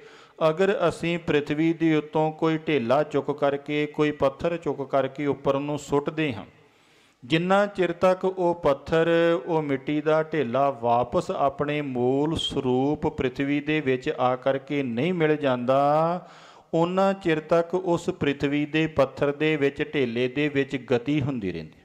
ਉਹਨਾਂ ਚਿਰ ਤੱਕ ਉਹ ਗਤੀਸ਼ੀਲ ਰਹਿੰਦਾ ਹੈ, ਉਹਨਾਂ ਚਿਰ ਤੱਕ ਉਹ ਗਤੀ ਕਰਦਾ ਰਹਿੰਦਾ ਹੈ ਕਿ ਮੈਂ ਕਿਸੇ ਨਾ ਕਿਸੇ ਤਰ੍ਹਾਂ ਆਪਣੇ ਮੂਲ ਦੇ ਵਿੱਚ ਜਾ ਕਰਕੇ ਮਿਲ ਜਾਵਾਂ, ਮੈਨੂੰ ਆਪਣਾ ਮੂਲ ਪ੍ਰਾਪਤ ਹੋ ਜਾਵੇ। ਦੂਸਰੇ ਨੰਬਰ 'ਤੇ ਆਉਂਦਾ ਹੈ ਜਲ। ਜਦੋਂ ਅਸੀਂ ਜਲ ਘਰਾਂ 'ਚ ਵਰਤਦੇ ਹਾਂ, ਪਰਿਵਾਰਾਂ 'ਚ ਵਰਤਦੇ ਹਾਂ, ਜਗ੍ਹਾ ਜਗ੍ਹਾ ਜਲ ਦੀ ਵਰਤੋਂ ਹੁੰਦੀ ਹੈ। ਜਦੋਂ ਉਸ ਜਲ ਨੂੰ ਡੋਲਿਆ ਜਾਂਦਾ ਹੈ, ਹਮੇਸ਼ਾ ਹੀ ਜਲ ਨਿਵਾਣ ਵਾਲੇ ਪਾਸੇ ਨੂੰ ਜਾਂਦਾ। ਜਿਹੜੇ ਪਾਸੇ ਨੀਵਾਂ ਥਾਂ ਹੈ ਉਧਰ ਨੂੰ ਜਲ ਗਤੀ ਕਰਦਾ ਹੈ। ਜਲ ਦੀ ਗਤੀ ਨੀਵੇਂ ਪਾਸੇ ਨੂੰ ਕਿਉਂ ਹੈ? ਕਿਉਂਕਿ ਉਸ ਦਾ ਜਿਹੜਾ ਮੂਲ ਸਰੂਪ ਸਮੁੰਦਰ ਹੈ ਉਹ ਨਿਵਾਣ ਵਾਲੇ ਪਾਸੇ ਵਾ। ਇਸ ਵਾਸਤੇ ਜਦੋਂ ਵੀ ਜਲ ਗਤੀ ਕਰਦਾ ਹੈ, ਆਪਣੇ ਮੂਲ ਵੱਲ ਗਤੀ ਕਰਦਾ ਹੈ ਕਿ ਮੈਂ ਕਿਸੇ ਨਾ ਕਿਸੇ ਤਰ੍ਹਾਂ ਆਪਣੇ ਮੂਲ ਦੇ ਵਿੱਚ ਜਾ ਕਰਕੇ ਮਿਲ ਜਾਵਾਂ। ਤੀਸਰੇ ਨੰਬਰ 'ਤੇ ਆਉਂਦਾ ਹੈ ਤੇਜ, ਜਿਸ ਨੂੰ ਆਪਾਂ ਕਹਿੰਦੇ ਅਗਨੀ। ਜਦੋਂ ਅਸੀਂ ਅੱਗ ਜਗਾਉਂਦੇ ਹਾਂ, ਕਦੀ ਵੀ ਅਸੀਂ ਦੇਖਿਆ ਕਿ ਜਿਸ ਤਰ੍ਹਾਂ ਜਿਹੜਾ ਜਲ ਹੈ ਉਹ ਨੀਵੇਂ ਪਾਸੇ ਨੂੰ ਜਾਂਦਾ ਹੈ, ਅੱਗ ਜਗਾਈਏ, ਅੱਗ ਦੀ ਜਿਹੜੀ ਲਾਟ ਹੈ, ਅੱਗ ਦੀ ਜਿਹੜੀ ਲੌ ਹੈ ਉਹ ਨੀਵੇਂ ਵਾਲੇ ਪਾਸੇ ਨੂੰ ਜਾਵੇ। ਕਿਉਂ ਕਿ ਜਲ ਦੀ ਹਮੇਸ਼ਾ ਹੀ ਜਿਹੜੀ ਲਾਟ ਹੈ ਉੱਪਰ ਨੂੰ ਜਾਂਦੀ। ਕਿਉਂ ਉੱਪਰ ਨੂੰ ਜਾਂਦੀ ਹੈ? ਜਲ ਦੀ ਤਰ੍ਹਾਂ ਨੀਵੇਂ ਪਾਸੇ ਨੂੰ ਕਿਉਂ ਨਹੀਂ ਜਾਂਦੀ? ਕਿਉਂਕਿ ਉਸ ਦਾ ਜਿਹੜਾ ਮੂਲ ਸਰੂਪ ਸੂਰਜ ਹੈ ਉਹ ਉੱਪਰ ਵੱਲ ਹੈ। ਹਮੇਸ਼ਾ ਹੀ ਉਹ ਅਗਨੀ ਆਪਣੇ ਮੂਲ ਸਰੂਪ ਵੱਲ ਗਤੀ ਕਰਦੀ ਹੈ ਕਿ ਕਿਸੇ ਨਾ ਕਿਸੇ ਤਰ੍ਹਾਂ ਮੈਂ ਜਾ ਕਰਕੇ ਆਪਣੇ ਮੂਲ ਸਰੂਪ ਦੇ ਵਿੱਚ ਮਿਲ ਜਾਵਾਂ। ਜਦੋਂ ਹਨੇਰੀ ਆਉਂਦੀ ਹੈ, ਆਂਧੀ ਆਉਂਦੀ ਹੈ, ਜਿਹੜੇ ਪਾਸੇ ਨੂੰ ਹਨੇਰੀ ਜਾਂਦੀ ਹੈ ਸਾਰੀਆਂ ਵਸਤੂਆਂ ਉਧਰ ਨੂੰ ਉਟਾ ਕੇ ਲੈ ਜਾਂਦੀ ਹੈ। ਉਸ ਦੇ ਵਿੱਚ ਵੀ ਜਿਹੜੀ ਗਤੀ ਹੈ ਆਪਣੇ ਮੂਲ ਸਰੂਪ ਵੱਲ। ਪੰਜਵੇਂ ਨੰਬਰ 'ਤੇ ਆਉਂਦਾ ਹੈ ਆਕਾਸ਼। ਆਕਾਸ਼ ਕਹਿੰਦੇ ਹਨ ਖਾਲੀ ਜਗ੍ਹਾ ਨੂੰ। ਜਿਹੜੀ ਘੜੇ ਦੇ ਵਿੱਚ ਰਹਿਣ ਵਾਲੀ ਖਾਲੀ ਜਗ੍ਹਾ ਹੈ, ਜਦੋਂ ਅਸੀਂ ਘੜਾ ਤੋੜ ਦਿੰਦੇ ਹਾਂ ਤਾਂ ਬਾਹਰ ਮੂਲ ਸਰੂਪ ਮਹਾ ਆਕਾਸ਼ ਦੇ ਵਿੱਚ ਮਿਲ ਜਾਂਦੀ। ਜਿਹੜੀ ਕਮਰੇ ਦੇ ਵਿੱਚ ਰਹਿਣ ਵਾਲੀ ਜਗ੍ਹਾ ਹੈ, ਜਦੋਂ ਅਸੀਂ ਕਮਰਾ ਢਾਹ ਦਿੰਦੇ ਹਾਂ, ਉਹੀ ਖਾਲੀ ਜਗ੍ਹਾ ਬਾਹਰ ਮਹਾਂ ਆਕਾਸ਼ ਦੇ ਵਿੱਚ ਮਿਲ ਜਾਂਦੀ ਹੈ। ਇਸ ਕਰਕੇ ਇਹ ਪੰਜ ਦੇ ਪੰਜ ਤੱਤ ਹੀ ਸਾਨੂੰ ਹਮੇਸ਼ਾ ਸਿੱਖਿਆ ਦਿੰਦੇ ਹਨ ਕਿ ਭਾਈ ਜਿਹੜਾ ਤੇਰਾ ਮੂਲ ਸਰੂਪ ਹੈ, ਦਿਨ ਰਾਤ ਆਪਣੇ ਮੂਲ ਸਰੂਪ ਵੱਲ ਗਤੀ ਕਰ। ਸਾਡਾ ਮੂਲ ਸਰੂਪ ਕੀ ਹੈ? ਮਨ ਤੋਂ ਜੋਤ ਸਰੂਪ ਹੈ, ਆਪਣਾ ਮੂਲ ਪਹਿਚਾਨ। ਸਾਡਾ ਜਿਹੜਾ ਮੂਲ ਸਰੂਪ ਹੈ ਉਹ ਸਤਚਿਤ ਆਨੰਦ ਸਰੂਪ ਹੈ, ਜੋਤ ਸਰੂਪ ਹੈ। ਕੀ ਅਸੀਂ ਆਪਣੇ ਦਿਨ ਰਾਤ ਦੀ ਜਿਹੜੀ ਦੌੜ ਹੈ, ਦਿਨ ਰਾਤ ਦੀ ਸਾਡੀ ਗਤੀ ਹੈ, ਅਸੀਂ ਆਪਣੀ ਗਤੀ ਆਪਣੇ ਮੂਲ ਸਰੂਪ ਵੱਲ ਕਰਦੇ ਹਾਂ ਜਾਂ ਆਪਣੇ ਮੂਲ ਸਰੂਪ ਦੇ ਵਿਪਰੀਤ ਸੰਸਾਰ ਵੱਲ ਕਰਦੇ? ਅਗਰ ਸਾਡੀ ਗਤੀ ਉਸ ਪਰਮਾਤਮਾ ਵੱਲ ਹੈ ਤਾਂ ਸੁਭਾਵਿਕ ਹੈ ਕਿ ਸਾਡਾ ਜਿਹੜਾ ਮਾਰਗ ਹੈ ਉਹ ਸਹੀ ਹੈ। ਅਗਰ ਸਾਡੀ ਜਿਹੜੀ ਗਤੀ ਹੈ ਆਪਣੇ ਮੂਲ ਸਰੂਪ ਤੋਂ ਵਿਪਰੀਤ ਹੈ ਤਾਂ ਸਮਝ ਲੈਣਾ ਕਿ ਸਾਡਾ ਜਿਹੜਾ ਮਾਰਗ ਹੈ ਅਜੇ ਸਹੀ ਨਹੀਂ ਹੈ, ਅਸੀਂ ਸਹੀ ਮਾਰਗ 'ਤੇ ਨਹੀਂ ਪਏ, ਅਜੇ ਸਾਨੂੰ ਸਹੀ ਰਸਤਾ ਨਹੀਂ ਮਿਲਿਆ। ਇਸ ਵਾਸਤੇ ਭਾਈ ਪੰਜਾਂ ਤੱਤਵਾਂ ਤੋਂ ਸਾਨੂੰ ਸਿੱਖਿਆ ਲੈਣੀ ਚਾਹੀਦੀ ਹੈ ਕਿ ਇਹ ਜਿਹੜਾ ਸਾਡਾ ਸਰੀਰ ਹੈ ਇਹਨਾਂ ਪੰਜਾਂ ਤੱਤਵਾਂ ਦੇ ਦੁਆਰਾ ਬਣਿਆ। ਇਹਨਾਂ ਪੰਜਾਂ ਤੱਤਵਾਂ ਦਾ ਸੁਭਾਵ ਹੈ ਕਿ ਆਪਣੇ ਮੂਲ ਸਰੂਪ ਵੱਲ ਗਤੀ ਕਰਦੇ ਹਨ, ਪਰ ਜਦੋਂ ਅਸੀਂ ਆਪਣਾ ਸੁਭਾਅ ਦੇਖਦੇ ਹਾਂ ਅਸੀਂ ਆਪਣੇ ਮੂਲ ਸਰੂਪ ਤੋਂ ਵਿਪਰੀਤ ਪਾਸੇ ਗਤੀ ਕਰਦੇ। ਇਹੀ ਸਾਡੀ ਸਭ ਤੋਂ ਵੱਡੀ ਭੁੱਲ ਹੈ। ਇਸੇ ਵਾਸਤੇ ਮਹਾਂਪੁਰਸ਼ ਐਡੇ ਐਡੇ ਵੱਡੇ ਸਮਾਗਮ ਕਰਦੇ ਹਨ, ਇਹੋ ਜਿਹੇ ਲੰਮੇ ਲੰਮੇ ਸਮਾਗਮ ਕਰਦੇ ਹਨ ਕਿ ਕਿਸੇ ਨਾ ਕਿਸੇ ਤਰ੍ਹਾਂ ਅਸੀਂ ਆਪਣੇ ਮੂਲ ਸਰੂਪ ਵੱਲ ਗਤੀ ਕਰੀਏ, ਅਸੀਂ ਆਪਣੇ ਮੂਲ ਸਰੂਪ ਵੱਲ ਚੱਲੀਏ। ਜਦੋਂ ਅਸੀਂ ਆਪਣੇ ਮੂਲ ਸਰੂਪ ਵੱਲ ਚੱਲਣਾ ਸ਼ੁਰੂ ਕਰ ਦੇਵਾਂਗੇ ਤਾਂ ਸੁਭਾਵਿਕ ਹੈ ਅੱਜ ਨਹੀਂ ਤਾਂ ਕੱਲ੍ਹ, ਕੱਲ੍ਹ ਨਹੀਂ ਤਾਂ ਪਰਸੋਂ, ਇੱਕ ਨਾ ਇੱਕ ਦਿਨ ਅਸੀਂ ਆਪਣੇ ਮੂਲ ਸਰੂਪ ਦੇ ਵਿੱਚ ਜਾ ਕਰਕੇ ਮਿਲ ਜਾਵਾਂਗੇ। ਦੂਸਰਾ ਅਰਥ, ਪਾਂਚ ਤਤ ਕੋ ਤਨ ਰਚਿਓ, ਜਾਨੋ ਚਤੁਰ ਸੁਜਾਨ, ਹੇ ਚਤੁਰ ਪੁਰਸ਼ੋ, ਹੇ ਸੁਜਾਨ ਪੁਰਸ਼ੋ, ਬੁੱਧੀਮਾਨ ਪੁਰਸ਼ੋ। ਇਹ ਜਿਹੜੇ ਪਾਂਚ ਤੱਤ ਹਨ ਇਹਨਾਂ ਦੇ ਦੁਆਰਾ ਇਹ ਸਰੀਰ ਮਿਲਿਆ ਸਨ। ਇਹਨਾਂ ਪੰਜਾਂ ਤੱਤਵਾਂ ਦੇ ਉੱਤੇ ਜਦੋਂ ਅਸੀਂ ਵਿਚਾਰ ਕਰਦੇ ਹਾਂ, ਚੌਂ ਤੱਤਵਾਂ ਦੇ ਦੁਆਰਾ ਸਾਰੇ ਸੰਸਾਰ ਦੀਆਂ ਸਾਰੀਆਂ ਵਸਤੂਆਂ ਦਾ ਸ਼ੁੱਧੀਕਰਨ ਹੁੰਦਾ ਹੈ, ਸਾਰੀਆਂ ਵਸਤੂਆਂ ਅਸੀਂ ਸ਼ੁੱਧ ਕਰ ਲੈਂਦੇ। ਜਿਹੜਾ ਪੰਜਵਾਂ ਤੱਤਵ ਹੈ ਉਸ ਪੰਜਵੇਂ ਤੱਤਵ ਦੇ ਦੁਆਰਾ ਸਾਡੇ ਆਪਣੇ ਆਪ ਦਾ ਸ਼ੁੱਧੀਕਰਨ ਹੁੰਦਾ। ਸਭ ਤੋਂ ਪਹਿਲਾਂ ਅਸੀਂ ਪ੍ਰਿਥਵੀ ਤੱਤਵ ਲੈ ਲਈਏ। ਜਦੋਂ ਅਸੀਂ ਲੰਗਰ ਛਕਦੇ ਹਾਂ, ਭੋਜਨ ਕਰਦੇ ਹਾਂ, ਸਾਡੇ ਬਰਤਨ ਜੂਠੇ ਹੋ ਜਾਂਦੇ। ਉਹਨਾਂ ਬਰਤਨਾਂ ਨੂੰ ਅਸੀਂ ਸ਼ੁੱਧ ਕਿਵੇਂ ਕਰਦੇ ਹਾਂ? ਰਾਖ ਲੈ ਲਈਏ, ਸਵਾਹ ਲੈ ਲਈਏ, ਰੇਤਾ ਲੈ ਲਈਏ, ਸਰਫ ਲੈ ਲਈਏ, ਸਾਬਣ ਲੈ ਲਈਏ, ਇਹ ਸਾਰੇ ਪ੍ਰਿਥਵੀ ਤੱਤਵ ਹਨ। ਅਰਥਾਤ ਪ੍ਰਿਥਵੀ ਤੱਤਵ ਦੇ ਦੁਆਰਾ ਅਸੀਂ ਆਪਣੇ ਬਰਤਨਾਂ ਨੂੰ ਸ਼ੁੱਧ ਕਰ ਲੈਂਦੇ ਹਾਂ, ਸਾਫ਼ ਕਰ ਲੈਂਦੇ ਹਾਂ, ਫਿਰ ਦੁਬਾਰਾ ਪ੍ਰਯੋਗ ਕਰਨ ਦੇ ਲਾਇਕ ਬਣਾ ਲੈਂਦੇ। ਦੂਸਰੇ ਨੰਬਰ 'ਤੇ ਆਉਂਦਾ ਹੈ ਜਲ। ਜਦੋਂ ਜੇਠ ਹਾੜ ਦੇ ਮਹੀਨੇ ਦੇ ਵਿੱਚ ਸਾਡੇ ਸਰੀਰ ਦੇ ਵਿੱਚੋਂ ਪਸੀਨਾ ਆਉਂਦਾ ਹੈ, ਬਦਬੂ ਆਉਂਦੀ ਹੈ, ਅਸੀਂ ਇਸ਼ਨਾਨ ਕਰਦੇ ਹਾਂ, ਜਲ ਦੇ ਦੁਆਰਾ ਸਾਡਾ ਜਿਹੜਾ ਸਰੀਰ ਹੈ ਉਹ ਸ਼ੁੱਧ ਹੋ ਜਾਂਦਾ ਹੈ। ਸਾਡੇ ਜਿਹੜੇ ਵਸਤਰ ਹਨ ਉਹ ਸ਼ੁੱਧ ਹੋ ਜਾਂਦੇ ਹਨ। ਅਸੀਂ ਆਪਣੇ ਸਰੀਰ ਨੂੰ, ਆਪਣੇ ਵਸਤਰਾਂ ਨੂੰ ਜਲ ਦੇ ਦੁਆਰਾ ਸ਼ੁੱਧ ਕਰ ਲੈਂਦੇ, ਸਾਫ਼ ਕਰ ਲੈਂਦੇ। ਹੁਣ ਤੀਸਰੇ ਨੰਬਰ 'ਤੇ ਆਉਂਦਾ ਹੈ ਅਗਨੀ ਤੱਤਵ। ਕਹਿੰਦੇ ਜਿਸ ਤਰ੍ਹਾਂ ਅਸੀਂ ਜਲ ਦੇ ਦੁਆਰਾ, ਮਿੱਟੀ ਦੇ ਦੁਆਰਾ ਇਹਨਾਂ ਵਸਤੂਆਂ ਦੀ ਸ਼ੁੱਧੀਕਰਨ ਕਰ ਲੈਂਦੇ ਹਾਂ, ਜਿਹੜਾ ਸੋਨੇ ਦੇ ਵਿੱਚ ਚਲੀ ਗਈ ਮੈਲ ਹੈ, ਚਾਂਦੀ ਦੇ ਵਿੱਚ ਚਲੀ ਗਈ ਮੈਲ ਹੈ, ਲੋਹੇ ਦੇ ਵਿੱਚ ਚਲੀ ਗਈ ਮੈਲ ਹੈ, ਉਸ ਨੂੰ ਪ੍ਰਿਥਵੀ ਦੇ ਦੁਆਰਾ ਕਿਵੇਂ ਸ਼ੁੱਧ ਕਰੀਏ, ਜਲ ਦੇ ਦੁਆਰਾ ਕਿਵੇਂ ਸ਼ੁੱਧ ਕਰੀਏ? ਨਾ ਉਹ ਮਿੱਟੀ ਦੇ ਦੁਆਰਾ ਸ਼ੁੱਧ ਹੁੰਦਾ ਹੈ, ਨਾ ਜਲ ਦੇ ਦੁਆਰਾ ਸ਼ੁੱਧ ਹੁੰਦਾ। ਜਦੋਂ ਅਸੀਂ ਉਸ ਨੂੰ ਅਗਨੀ ਦੇ ਉੱਤੇ ਚਾੜ੍ਹਦੇ ਹਾਂ, ਕੁਠਾਲੀ ਦੇ ਵਿੱਚ ਪਾਉਂਦੇ ਹਾਂ, ਸੋਨਾ ਅਲੱਗ ਹੋ ਜਾਂਦਾ ਹੈ, ਮੈਲ ਅਲੱਗ ਹੋ ਜਾਂਦੀ, ਸੋਨਾ ਸ਼ੁੱਧ ਹੋ ਜਾਂਦਾ। ਮੈਲ ਅਲੱਗ ਹੋ ਜਾਂਦੀ ਹੈ, ਚਾਂਦੀ ਅਲੱਗ ਹੋ ਜਾਂਦੀ ਹੈ, ਚਾਂਦੀ ਨੂੰ ਅਸੀਂ ਸ਼ੁੱਧ ਕਰ ਲੈਂਦੇ ਹਾਂ, ਸਾਫ਼ ਕਰ ਲੈਂਦੇ ਹਾਂ। ਲੋਹਾ ਅਲੱਗ ਹੋ ਜਾਂਦਾ ਹੈ, ਮੈਲ ਅਲੱਗ ਹੋ ਜਾਂਦੀ ਹੈ। ਕਿਸ ਦੇ ਦੁਆਰਾ? ਅਗਨੀ ਤੱਤਵ ਦੇ ਦੁਆਰਾ, ਅੱਗ ਦੇ ਦੁਆਰਾ ਅਸੀਂ ਲੋਹੇ ਨੂੰ ਸ਼ੁੱਧ ਕਰ ਲੈਂਦੇ ਹਾਂ, ਉਸ ਦੀ ਮੈਲ ਕੱਢ ਦਿੰਦੇ। ਚੌਥੇ ਨੰਬਰ 'ਤੇ ਆਉਂਦਾ ਹੈ ਵਾਯੂ। ਜਦੋਂ ਸਾਉਣ ਭਾਦੋਂ ਦੇ ਮਹੀਨੇ ਆਉਂਦੇ ਹਨ, ਸਾਡੇ ਵਸਤਰਾਂ ਦੇ ਵਿੱਚੋਂ ਅਨੇਕ ਪ੍ਰਕਾਰ ਦੀ ਬਦਬੂ ਆਉਂਦੀ ਹੈ, ਧੁੱਪ ਨਹੀਂ ਲੱਗਦੀ, ਵਸਤਰ ਨਹੀਂ ਸੁੱਕਦੇ। ਜਦੋਂ ਉਹਨਾਂ ਵਸਤਰਾਂ ਨੂੰ, ਕੱਪੜਿਆਂ ਨੂੰ ਅਸੀਂ ਹਵਾ ਹਾਰੇ ਪਾਉਂਦੇ ਹਾਂ, ਉਹੀ ਸਾਡੇ ਵਸਤਰ ਸ਼ੁੱਧ ਹੋ ਜਾਂਦੇ ਹਨ, ਸਾਫ਼ ਹੋ ਜਾਂਦੇ ਹਨ। ਇਹ ਜਿਹੜੇ 4 ਤੱਤਵ ਹਨ, ਇਹਨਾਂ 4 ਤੱਤਵਾਂ ਦੇ ਦੁਆਰਾ ਅਸੀਂ ਸੰਸਾਰ ਦੀਆਂ ਸਾਰੀਆਂ ਵਸਤੂਆਂ ਸ਼ੁੱਧ ਕਰ ਲੈਂਦੇ। ਕੋਈ ਇਹੋ ਜਿਹੀ ਸੰਸਾਰ ਦੀ ਵਸਤੂ ਨਹੀਂ ਕਿ ਜਿਹੜੀ ਵਸਤੂ ਦੀ ਅਸੀਂ ਇਹਨਾਂ 4 ਤੱਤਵਾਂ ਦੇ ਦੁਆਰਾ ਸ਼ੁੱਧੀ ਨਾ ਕਰ ਸਕੀਏ। ਸੰਸਾਰ ਦੀ ਹਰ ਵਸਤੂ ਇਹਨਾਂ 4 ਤੱਤਵਾਂ ਦੇ ਦੁਆਰਾ ਸ਼ੁੱਧ ਹੋ ਜਾਂਦੀ। ਹੁਣ ਜਿਹੜਾ ਸਾਡਾ ਆਪਣਾ ਮਨ ਹੈ, ਜਿਸ ਮਨ ਨੂੰ ਜਨਮਾਂ ਜਨਮਾਂਤਰਾਂ ਦੀ ਮੈਲ ਲੱਗੀ ਹੋਈ, ਜਨਮ ਜਨਮ ਕੀ ਇਸ ਮਨ ਕੋ ਮਲ ਲਾਗੀ, ਕਾਲਾ ਹੋਆ ਸਿਆਹੋ। ਜਿਹੜਾ ਕਹਿੰਦੇ ਸਾਡਾ ਮਨ ਹੈ, ਇਸ ਨੂੰ ਜਨਮਾਂ ਜਨਮਾਂਤਰਾਂ ਦੀ ਮੈਲ ਲੱਗੀ ਹੋਈ ਹੈ, ਕਾਲਾ ਸਿਆਹ ਹੋ ਚੁੱਕਾ ਹੈ। ਇਸ ਮਨ ਨੂੰ ਅਸੀਂ ਕਿਵੇਂ ਸ਼ੁੱਧ ਕਰਨਾ ਹੈ? ਜਿਹੜਾ 5ਵਾਂ ਤੱਤਵ ਆਕਾਸ਼ ਹੈ। ਆਕਾਸ਼ ਕਿਸ ਨੂੰ ਕਹਿੰਦੇ ਹਨ? ਸ਼ਬਦ ਗੁਣਕਮ ਮਹਾਕਾਸ਼ਮ। ਸ਼ਬਦ ਦਾ ਗੁਣ, ਆਕਾਸ਼ ਦਾ ਗੁਣ ਹੈ ਸ਼ਬਦ।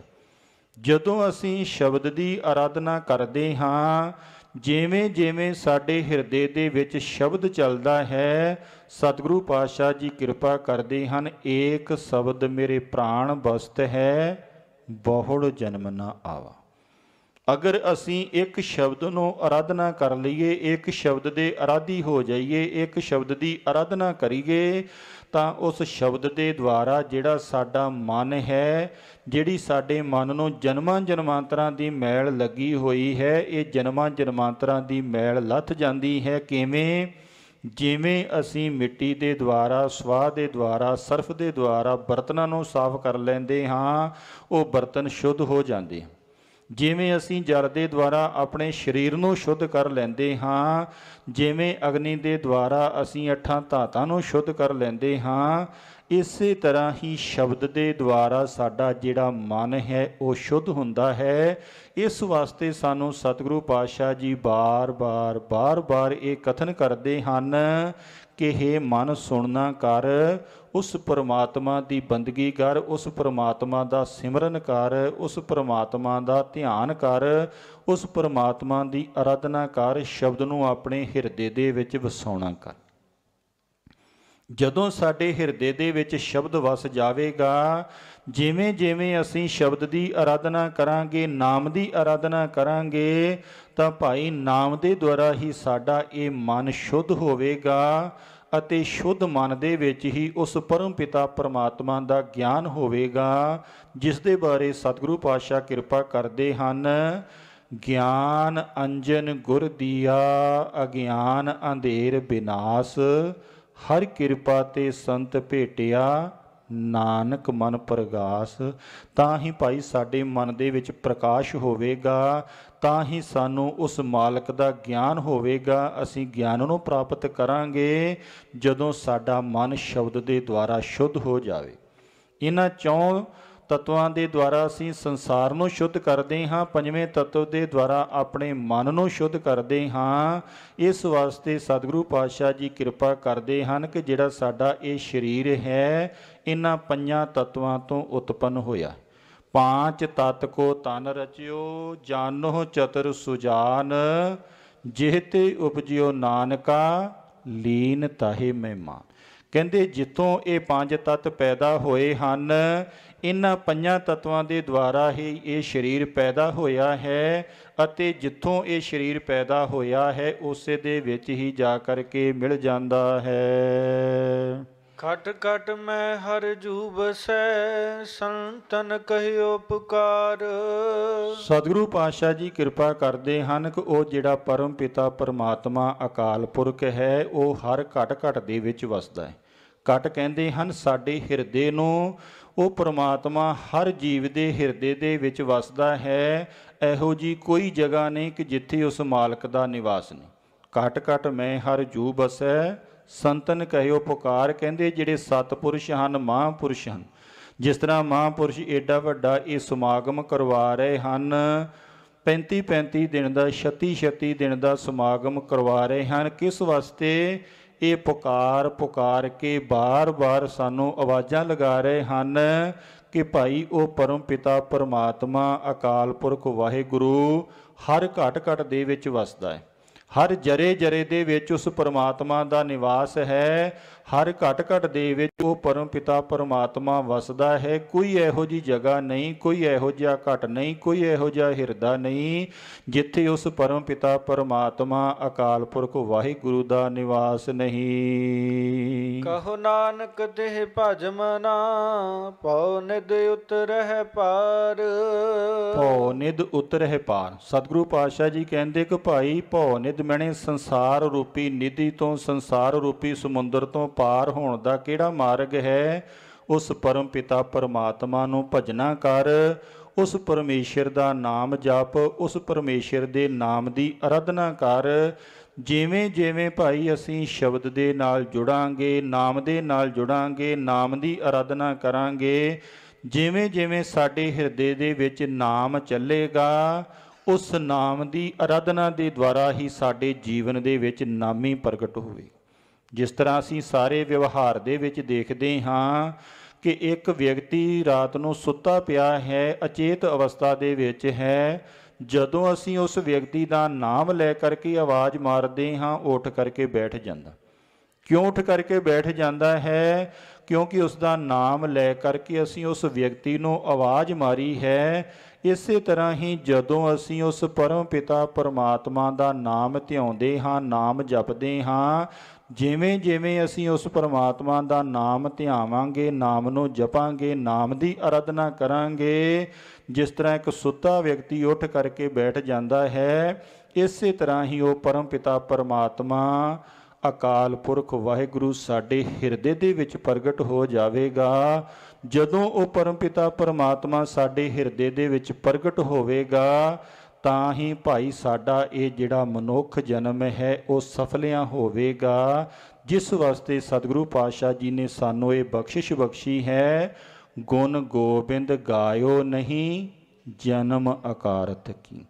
ਜਿਨ੍ਹਾਂ ਜਿਨ੍ਹਾਂ ਜੀਵਾਂ ਨੇ ਉਸ ਪਰਮਾਤਮਾ ਦੇ ਗੁਣ ਨਹੀਂ ਗਾਇਨ ਕੀਤੇ, ਉਹਨਾਂ ਨੇ ਆਪਣਾ ਜਿਹੜਾ ਜੀਵਨ ਹੈ ਉਸ ਨੂੰ ਅਕਾਰਥ ਮੈਨੇ ਬਿਅਰਥ ਗਵਾ ਲਿਆ ਹੈ। ਗੁਣ ਗੋਬਿੰਦ ਗਾਇਓ, ਜਿਨ੍ਹਾਂ ਜੀਵਾਂ ਨੇ ਉਸ ਪਰਮਾਤਮਾ ਦੇ ਗੁਣ ਗਾਇਨ ਕੀਤੇ ਹਨ, ਉਸ ਪਰਮਾਤਮਾ ਦੇ ਨਾਮ ਦੀ ਅਰਾਧਨਾ ਕੀਤੀ ਹੈ, ਨਹੀਂ ਜਨਮ ਅਕਾਰਥ ਕੀ। ਉਹਨਾਂ ਨੇ ਆਪਣੇ ਜਨਮ ਨੂੰ ਅਕਾਰਥ ਨਹੀਂ ਗਵਾਇਆ, ਬੇਕਾਰ ਨਹੀਂ ਗਵਾਇਆ, ਅਜਾਈ ਨਹੀਂ ਗਵਾਇਆ, ਅਰਥਾਤ ਆਪਣੇ ਜੀਵਨ ਨੂੰ ਸਫਲਿਆਂ ਕਰ ਲਿਆ।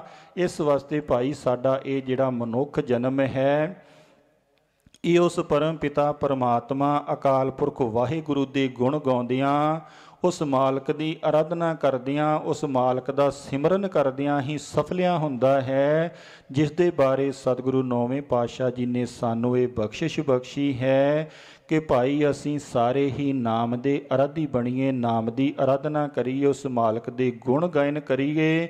ਜਿਵੇਂ ਜਿਵੇਂ ਅਸੀਂ ਉਸ ਮਾਲਕ ਦੇ ਗੁਣ ਗਾਇਨ ਕਰਾਂਗੇ, ਉਸ ਮਾਲਕ ਦੀ ਅਰਾਧਨਾ ਕਰਾਂਗੇ, ਤਾਂ ਹੀ ਅਸੀਂ ਇਸ ਮਨੁੱਖ ਜਨਮ ਦੇ ਵਿੱਚ ਜਿਹੜਾ ਆਪਣਾ ਲਕਸ਼ ਲੈ ਕਰਕੇ ਆਏ ਹਾਂ, ਜਿਸ ਵਾਸਤੇ ਸਾਨੂੰ ਇਹ ਮਨੁੱਖ ਸਰੀਰ ਪ੍ਰਾਪਤ ਹੋਇਆ ਹੈ, ਉਹ ਸਫਲਾ ਹੋਵੇਗਾ। ਜਿਸ ਵਾਸਤੇ ਸਾਡੇ ਪਰਮ ਸਤਿਕਾਰਯੋਗ ਸੰਤ ਬਾਬਾ ਹਰਚਰਨ ਸਿੰਘ ਜੀ ਮਹਾਰਾਜ ਇਹ 36 ਦਿਨ ਦਾ ਗੁਰਭਗਤੀ ਸ਼ਬਦ ਜਾਪ ਏਡਾ ਵੱਡਾ ਲੰਮਾ ਸਮਾਗਮ ਕਰਦੇ ਹਨ ਕਿ ਭਾਈ ਅਸੀਂ ਬਾਰ-ਬਾਰ ਜਾਗਣਾ ਕਰੀਏ, ਬਾਰ-ਬਾਰ ਅਸੀਂ ਆਪਣੇ ਉਸ ਲਕਸ਼ ਵੱਲ ਨਜ਼ਰ ਕਰੀਏ, ਅਸੀਂ ਆਪਣੇ ਉਸ ਲਕਸ਼ ਦੇ ਉੱਤੇ ਕੇਂਦਰਿਤ ਹੋਈਏ ਜਿਸ ਲਕਸ਼ ਨੂੰ ਲੈ ਕਰਕੇ ਸੰਸਾਰ ਦੇ ਵਿੱਚ ਆਏ।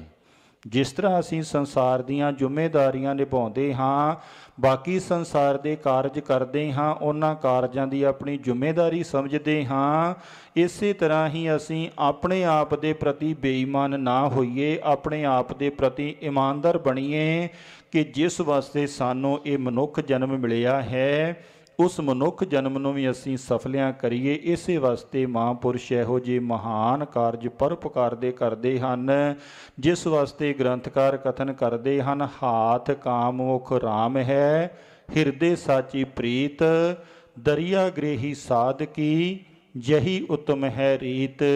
ਆਓ ਸਾਧ ਸੰਗਤ ਜੀ ਇਹਨਾਂ ਸ਼ਬਦਾਂ ਦੇ ਨਾਲ ਹੀ ਆਪਾਂ ਅਖੀਰੀ ਸ਼ਲੋਕ ਪੜ੍ਹ ਕਰਕੇ ਸਮਾਪਤੀ ਕਰੀਏ ਜੀ।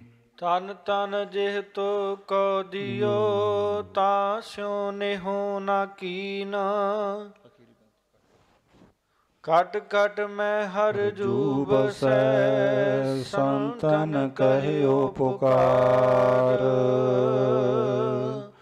ਕਹੋ ਨਾਨਕ ਤਿਹ ਭਜ ਮਨਾ, ਕਉ ਨਿਦ ਉਤਰਹਿ ਪਾਰ। ਵਾਹਿਗੁਰੂ ਜੀ ਕਾ ਖਾਲਸਾ, ਵਾਹਿਗੁਰੂ ਜੀ ਕੀ ਫਤਿਹ।